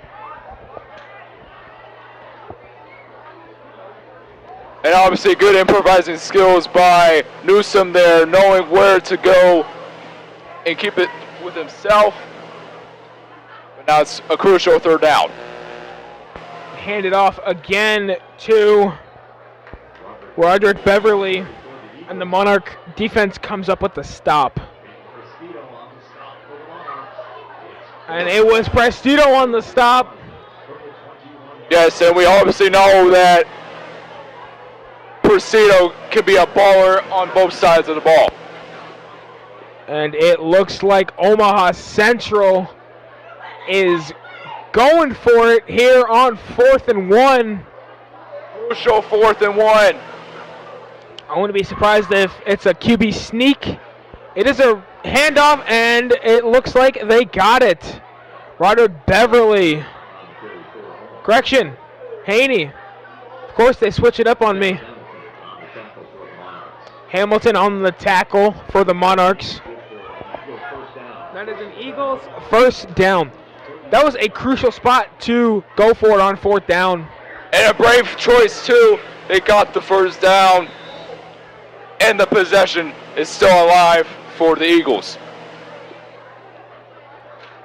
It is now 1st and 10, ball on the 33 with under 8 minutes left in the 3rd quarter. Score is 14 Monarchs, 7 Eagles. Newsom rolls out to his left, and he decides to keep it, and he goes down for a slide, and he gets back to the line of scrimmage. And you saw Eric Ingerson chasing him there. He obviously did not want to get that sack, but it's no gain of yardage at all, so it was a 2nd and down and 11.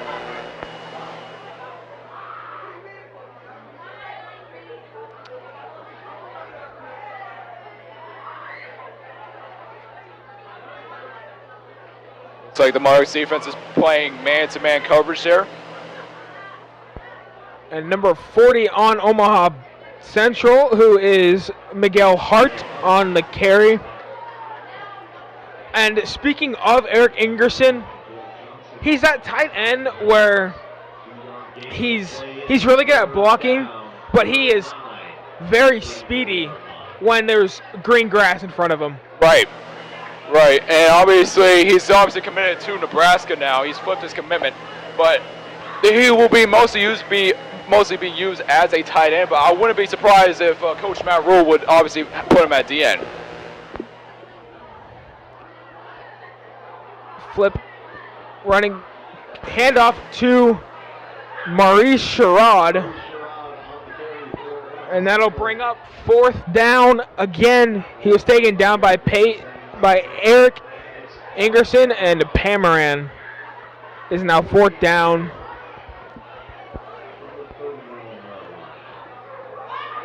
Christian Ferron out to punt for Omaha Central.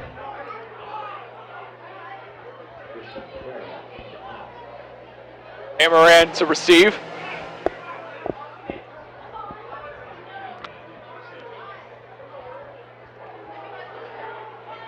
He calls for the fair catch. They'll start at the 45-yard line. Eagle 45.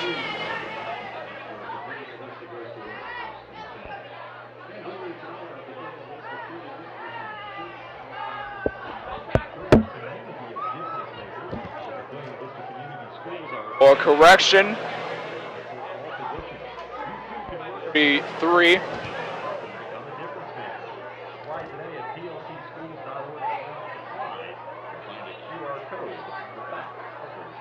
Ogats on the bottom of your screen. Hammer in on the top of your screen.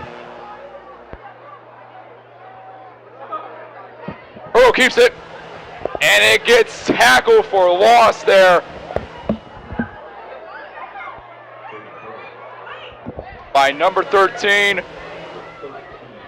Torrey Pittman III.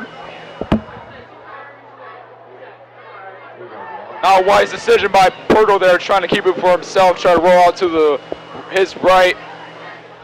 Didn't go nowhere, and it's a loss for yards for 2nd and 14. We are creeping in under 5 minutes left in the 3rd quarter. Score is 14-7. Ball is on the 34. 2nd and 14. And there was a flag down. It looks like it would be a false start on the Monarch offense. Their 2nd penalty of tonight in the 2nd half. Illegal substitution, correction.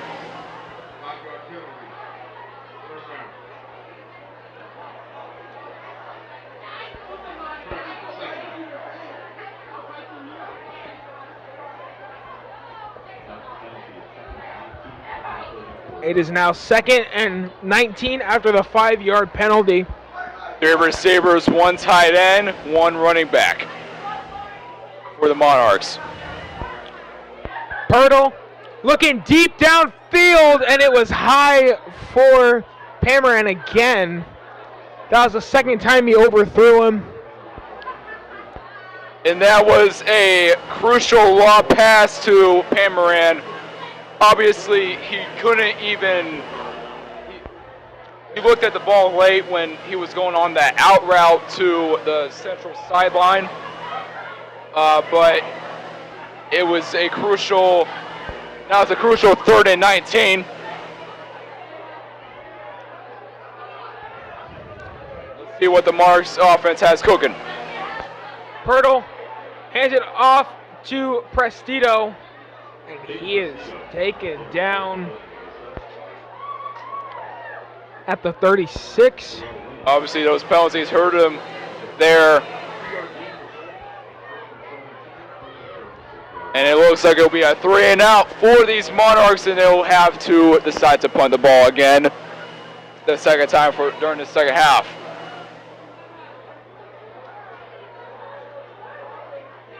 There's a lot of miscues during both drives.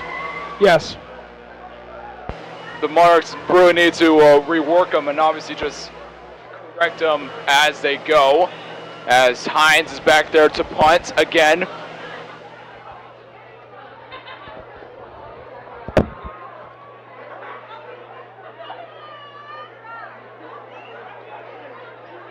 Obviously Hines as well plays soccer as well and during the spring. So it makes sense why he's punting the ball.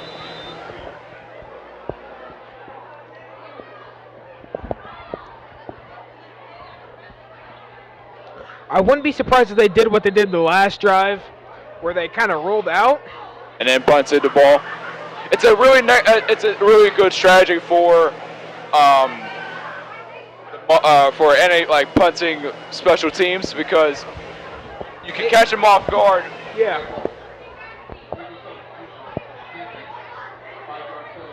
Illegal substitution on defense.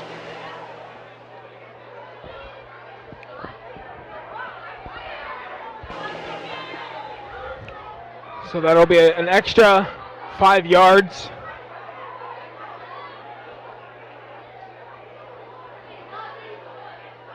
Low snap again. Hines rolls out and punts it again. And that looks like, bobbled into the hands of Andrew Brown.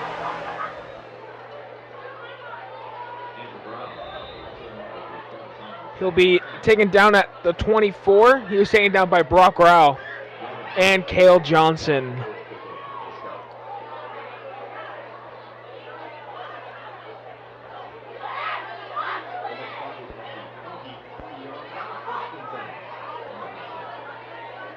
It is now 1st and 10 ball on the 23-yard line.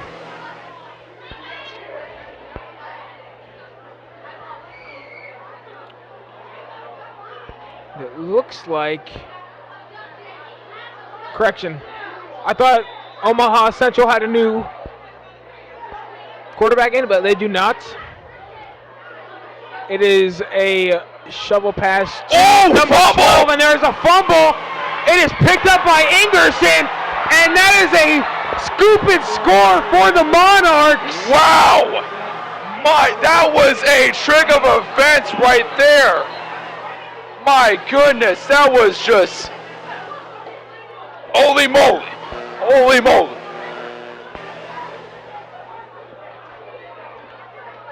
Bring out the whole ocean. Amar Hill, he had it and he got knocked out. He got knocked out. Not literally, but the ball knocked out. Yeah. But tell him to bring out the whole ocean because Eric Ingerson just scored a fumble recovery touchdown.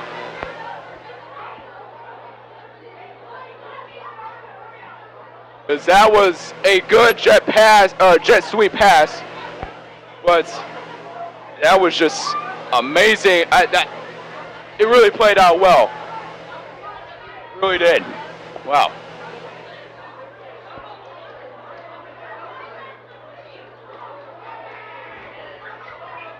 As the Monarchs really needed something to boost the momentum up in the second half after those two first offensive drives. Because it has been quite a boring game. I mean, we've gotten a lot of action back and forth, but like scoring-wise, it hasn't been. It's been mostly a defensive game. It has, yes.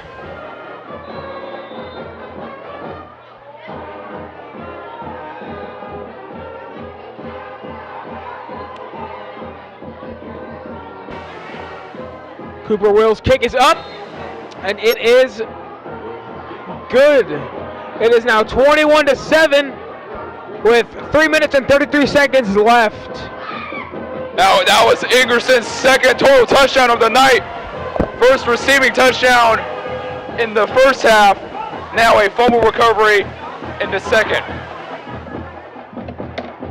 That was just a chronological order of events. I mean, when Ingerson picked up that ball, he looked like a running back, stiff-arming the offensive player. And that was a great stiff arm by him, too. Yes, great stiff arm. I'm surprised that Coach Williams doesn't have him playing running back most of the time during practice. That'd be a big running back to take down. Oh, yeah. Yeah.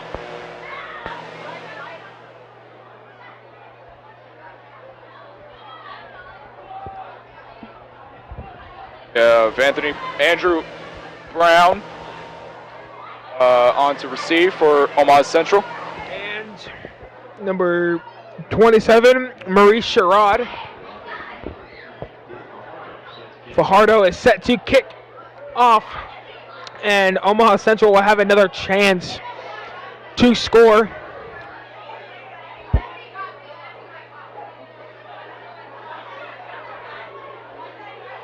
And we kick it off. Ooh. And he has trouble with the snap. And it'll go into the end zone.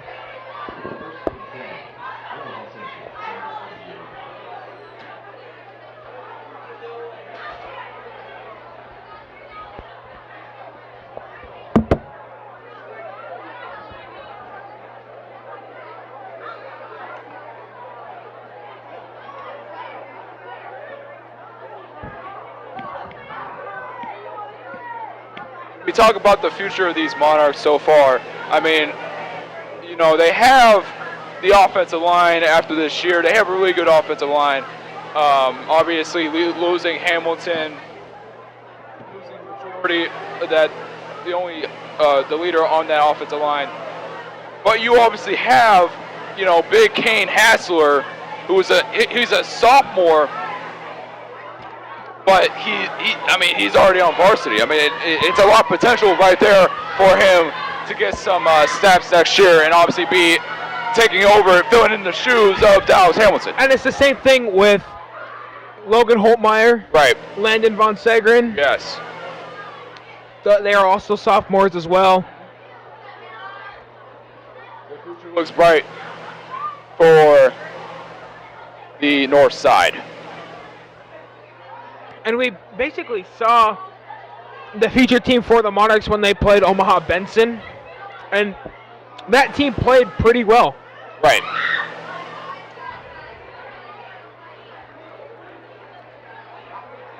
The potential was there. It was like a 10 out of 10 Gordon Ramsay dinner. But gourmet dinner. So, yeah. 9 out of 10 for the Eagles.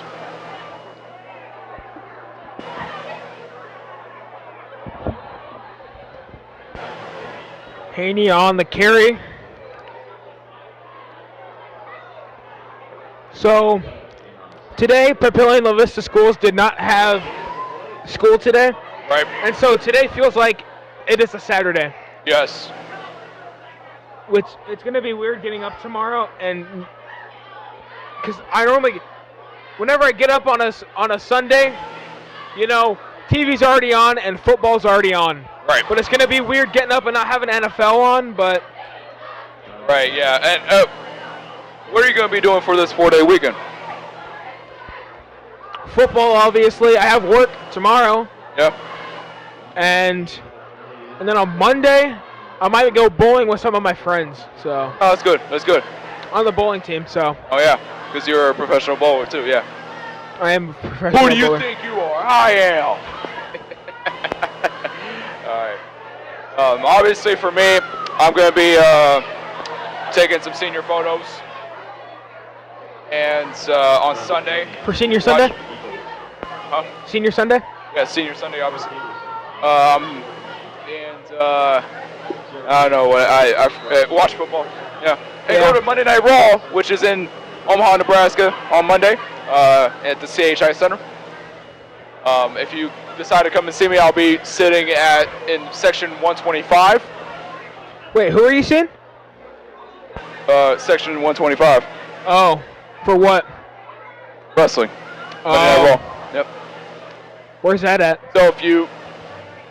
It's like right by the stage, sort of, but it's cheaper seats. You know, they were all sold out, the main ones I wanted. So yeah, but yeah. Newsom rolls out right, and he fires downfield, and his pass is caught by number 13, Corey Pittman III.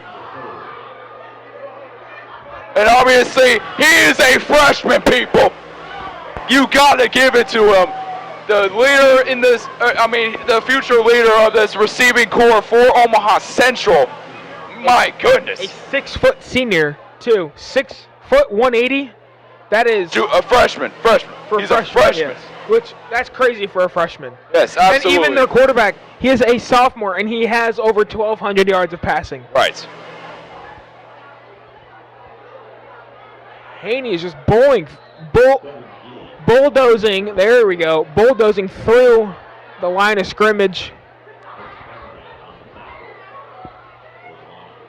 Honestly, just something else.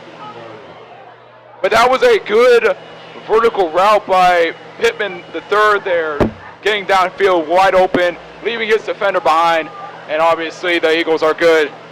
They're at a good spot of scoring something.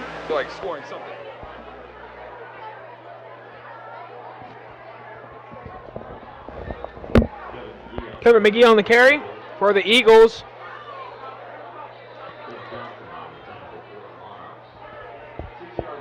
It'll be 2nd and 4.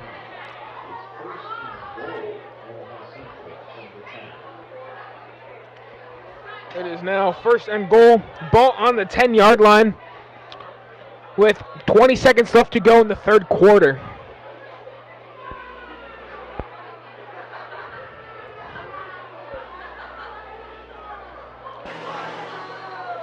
And you have one wide receiver on the bottom of your screen.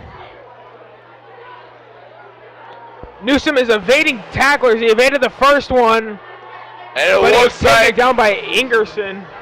Looked like a fumble at the end, but it looks like it could be deciding where the ball is, who has the ball. And it looks like it's still Central ball. And that is the end of the third quarter. Let's take a look around Class A. Oops. Bellevue West is beating Bell East 47-7.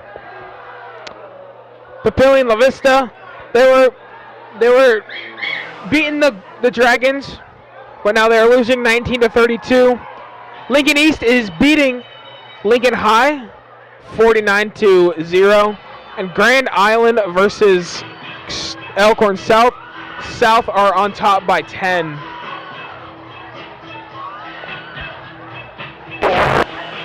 Yes, and obviously, let's take it back to that sack by Eric Ingerson. Absolutely amazing sack by the DN / tight end. He's already having an incredible night. Just man, he's a really good pass rusher on that front seven.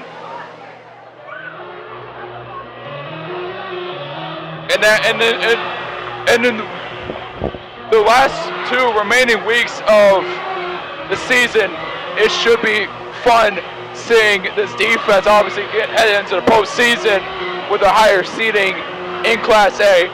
So let's just see how that happens. Another match around Class A. Columbus is close to the undefeated Millard South Patriots. Wow. It is 14-10. That is incredible. Yeah, that's something else to see if you are both fans of both those teams.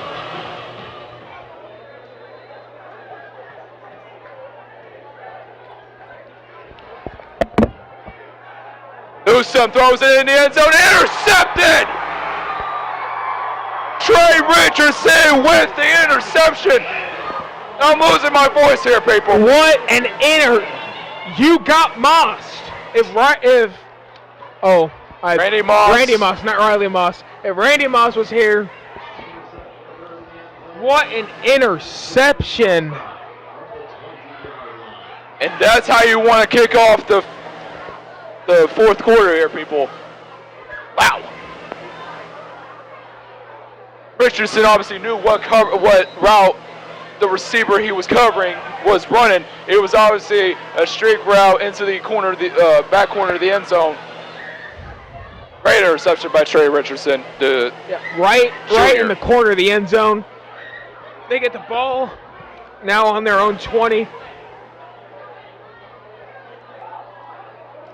Pirtle hands the ball off to Caden Bush, and he is tackled down at the 40-yard line after a 20-yard run. And you obviously love to see the fullbacks get some love.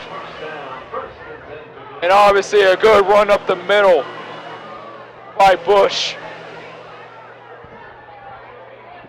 Now they're almost approaching Eagle territory with a fresh first down.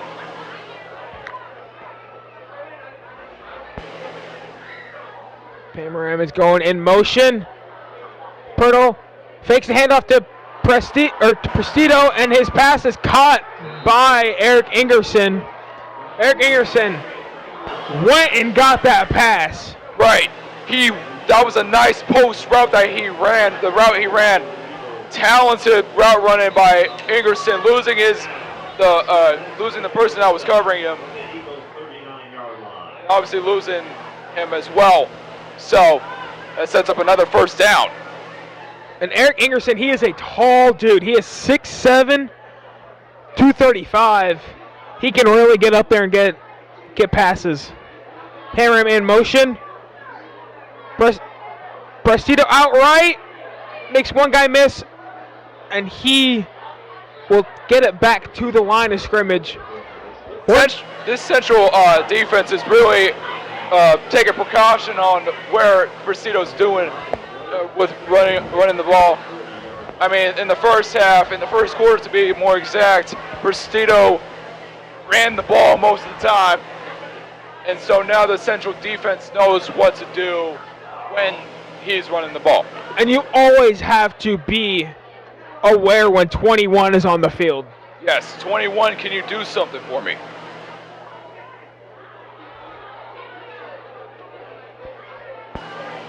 And it is a handoff to Caden Bush. He makes one guy miss. And he will get the first down. Yeah, Caden Bush is getting a little elusive running the ball during the second half. I mean, that's an incredible run by him. Another first down for these Monarchs. They are moving the chains as we speak.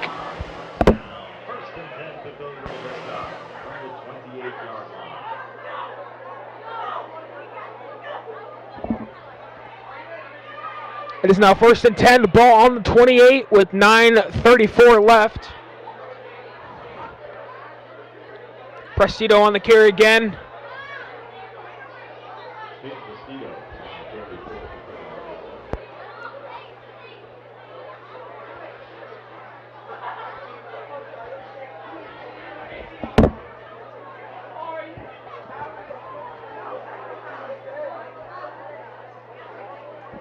Pamaram coming in for the Monarchs. It is now 2nd and 10, or 2nd and 9, correction, on the 21-yard line. We are now under 9 minutes.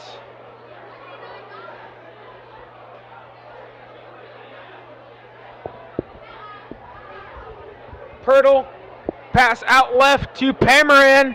One guy to beat, and he is taken down inside the 10-yard line.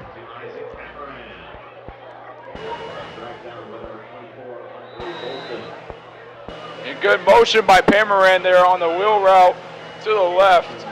Pirtle able to find him, and it's a first down in the red zone for these Monarchs.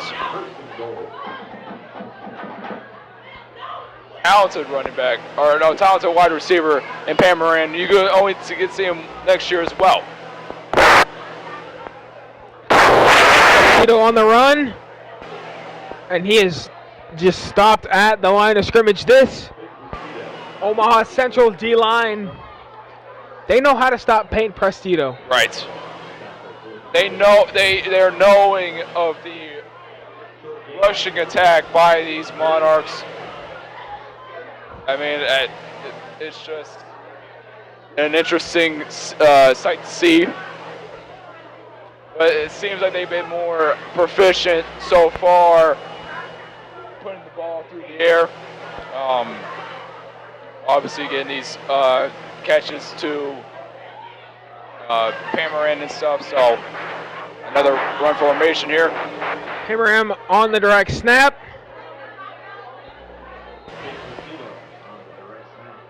Correction, Prestito. He was taken down by Marlon Jones. It is now 3rd and goal. Ball on the 5-yard line. You got to do something here. Show 3rd and 5. Pamarin as the quarterback. Another run formation.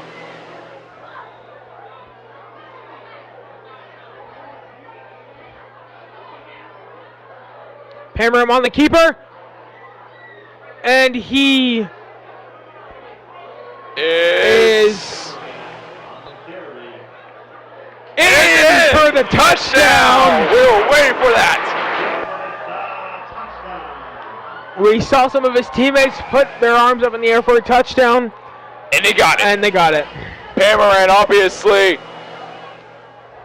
5-yard rushing touchdown. And that puts the score up by 21.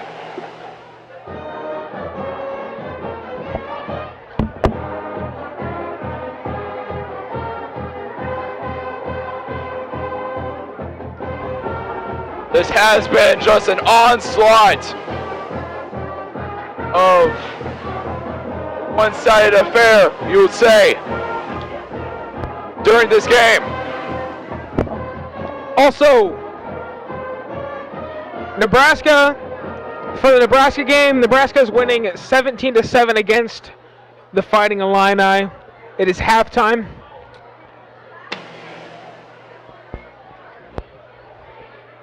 I personally thought that this game would be a lot closer, but to no avail.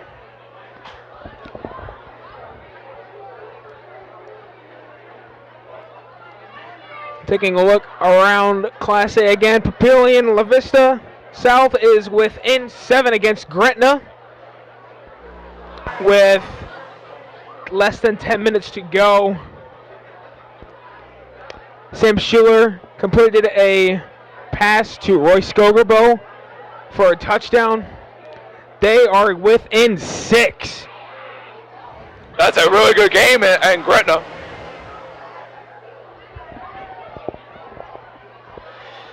Cooper Wills up for the PAT. It is up, and it is good.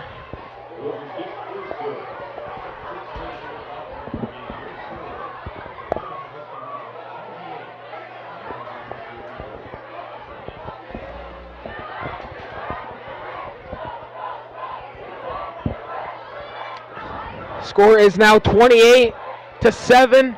We got 3 minutes and 36 seconds left before the game ends.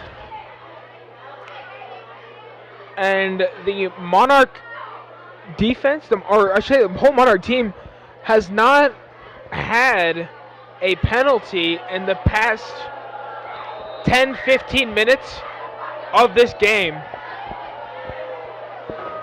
As the crowd is booing the freshmen, deservedly so.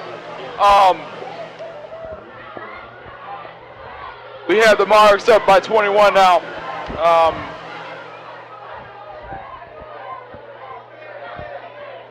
It's a great game in Gretna.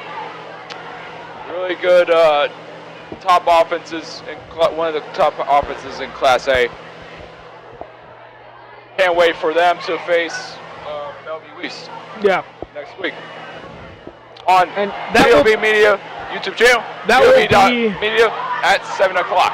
Yeah, that will be Titan Senior Night as well. Right.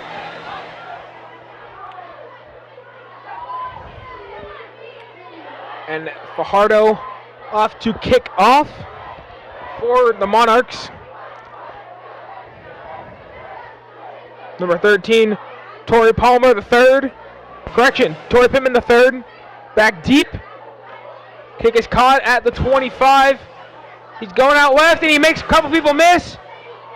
Cooper Wills almost tackled him, and he is taken down at the 39. What a run.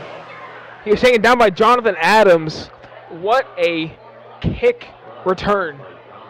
Yes, and obviously you have Maurice Sherroyd, a talented kick returner for Central. He's only a junior. You get to see him next year play a lot of special teams. He's he's the fast one on the team. And speaking about from him. How he's going to be or how he's a junior, see him next year, is that there's a lot of players on here that you will see next year. Newsom's pass is caught by number 2, Andrew Brown. I believe I saw a flag. Yes, there is a flag down on the field.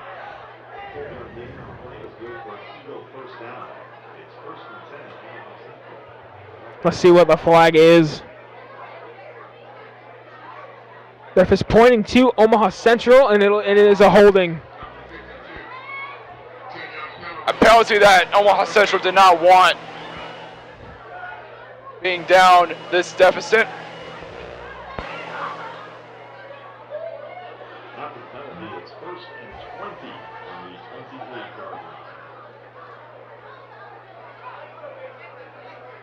Obviously, the Monarchs will face Creighton Prep next week at Creighton Prep.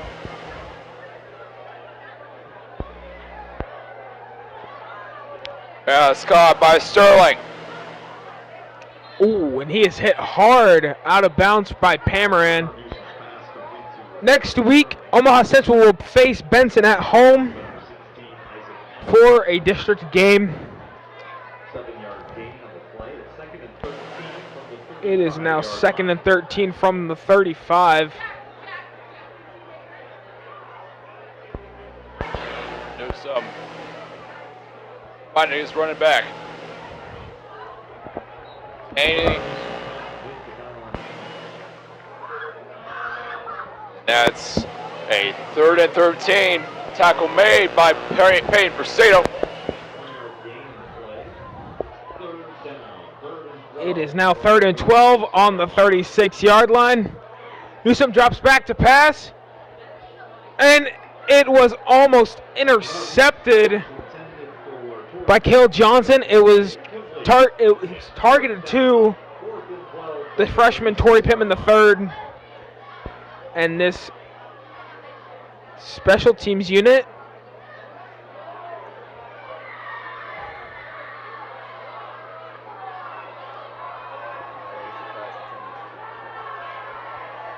last pass was attended to Amar Hill. And the Omaha Central offense is staying out there. Crucial 4th down here. I mean, hey, they did it before. Can they do it again? Fires downfield, and it was way over the head of Daryl Sterling. Monarchs set up on Central's 36. That is great field position for them. Great, really good turnover on downs for this Monarch defense. I mean, they've been doing that all night to this Central offense, but incredible job.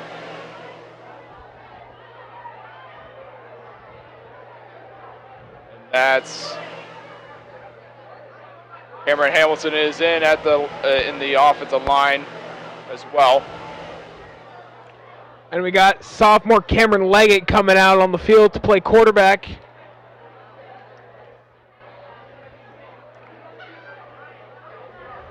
Wayne Eamon as well in at the top of your screen. Cameron Leggett drops back, rolls out left, Passes downfield. His pass is caught by Pamaram.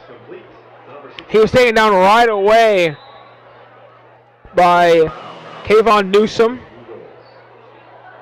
15-yard completion is good for a Monarch first down. First and 10 Papillion La Vista from the 23-yard line.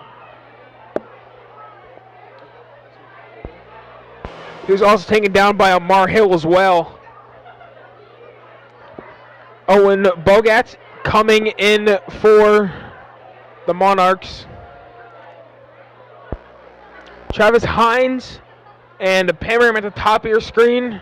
Bogat's at the bottom. You got Prestito in the backfield. Prestito on the run out right. And he is taken down. And he stayed in bounds. The referee signaling the clock to keep going.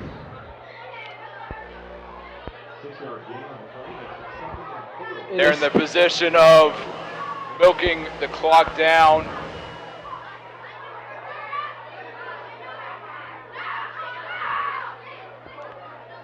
Andrew Knox coming in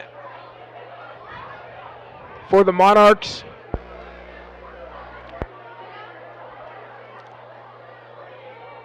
Prestito in the backfield.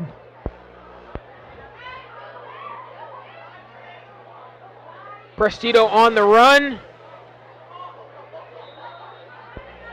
And he is tackled down at the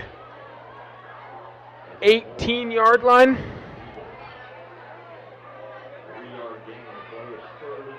Wayne Neiman comes in for Eric Ingerson. Kane Bush is also in as well. Jim Williams trying to get everyone a snap. Joe 3rd and 1. In their own red zone on the Eagles 14. And it looks like timeouts. Going to Williams will talk over with his guys. And on that play, Travis Hines looked super confused from what the play call was. Right, as the play clock was going down, by the way. Yeah, he was looking at Coach Williams, and then he went back out, and he didn't really know where he was supposed to line up. So looks like they're just going to talk about this play. Yes. Obviously, he didn't want no miscues at all.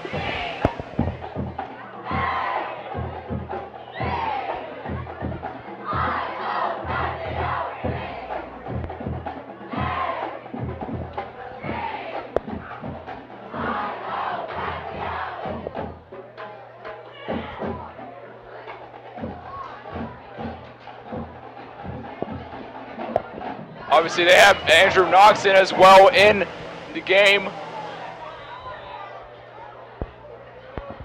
May name in as the bomb receiver. Oh, fumble! Fumble!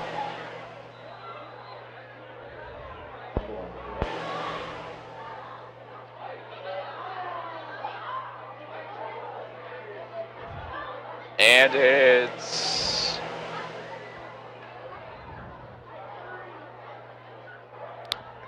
Central ball. Eagles ball. Wow. A really mistake by Leggett there. Obviously, he's a sophomore. You have to give him a break. Yeah, he's still got 2 years left as well. He can rebound and obviously go for a three-pointer in the corner. But yes. That's the wrong sport. Well, I mean, you use failure to motivate you, and That is true. And you get started on stuff. Never back down, never give up. Right.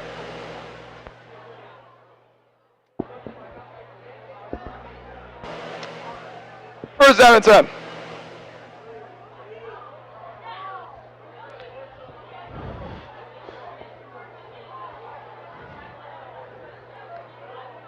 Haney and the Eagles have a new quarterback, Kellen Dorsey.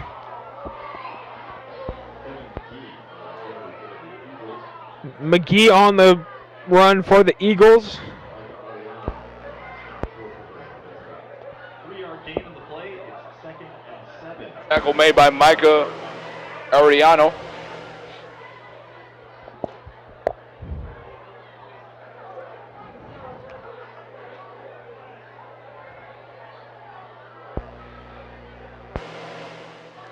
McGee on the run again.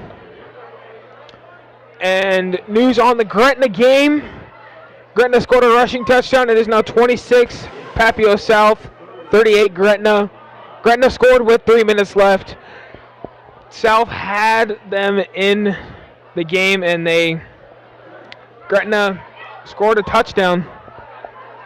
4 linebacker, 3 DN set. Press defense here. McGee on the run out left.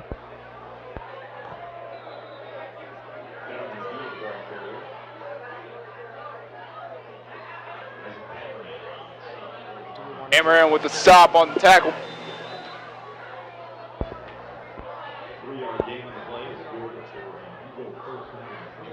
Down. Minute 30. Up and coming.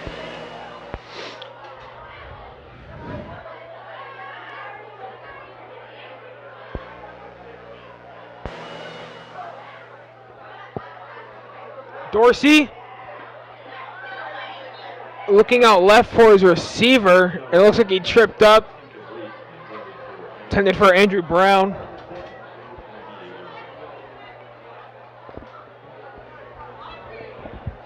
And obviously Dorsey threw it to Casper the Ghost. It's October, people. We are in the spooky season. So Casper's out there catching those passes, going nowhere.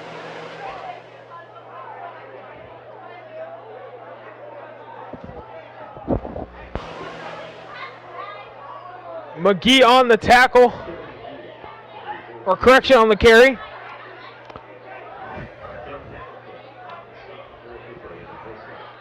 Cameron Hamilton on the tackle, and we are under a minute left.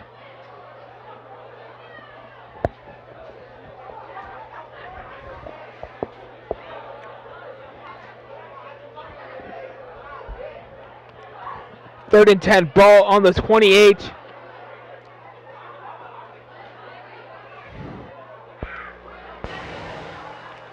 Dorsey looks downfield, and his pass was intended for number 27, Maurice Sherrod. In and out of the breadbasket. He's taken down by number 3, Trey Richardson, and Micah Arland. Arellano. Wait. Arellano. It's yes. Oh, I thought it was a D at the end. Oh my gosh, Brody. Sorry, it's come on. It's late at night, all right? Yeah, come on. Actually, it's not that late. It's only 9:30. Get your stuff together, man. Come on.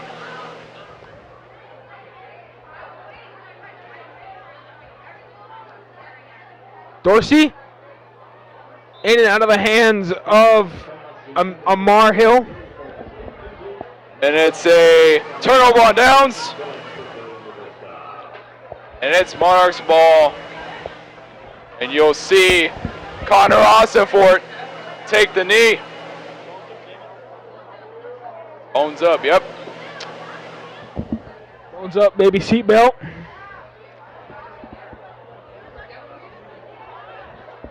Ossenfort. That quarterback.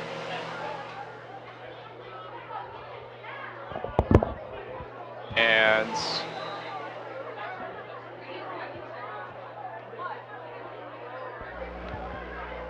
they snap it, and it will be ball game. Monarchs take the W, 28-7. They move to 6-1 on the season. Omaha Central falls to 2-5. Final score of the game, Monarchs 28, Omaha Central 7. Thank you to our crew for an amazing stream and all of their help. Thank you to BCDM Architects. Next week, Titan football team will be here at Foundation Field at 7 p.m. taking on the Bellevue East Chieftains for their senior night, which will be streamed here on PLV Media. Our next stream on POV Media will be Tuesday, October 10th, as the Titan volleyball team, the #1 volleyball team in Nebraska, takes on the Papillion La Vista Monarchs at 7 for its rivalry volleyball game. For me, Brody Carter, and my colleague, Armando Alvarez. Thank you for joining us, and we will see you next time. Yeah!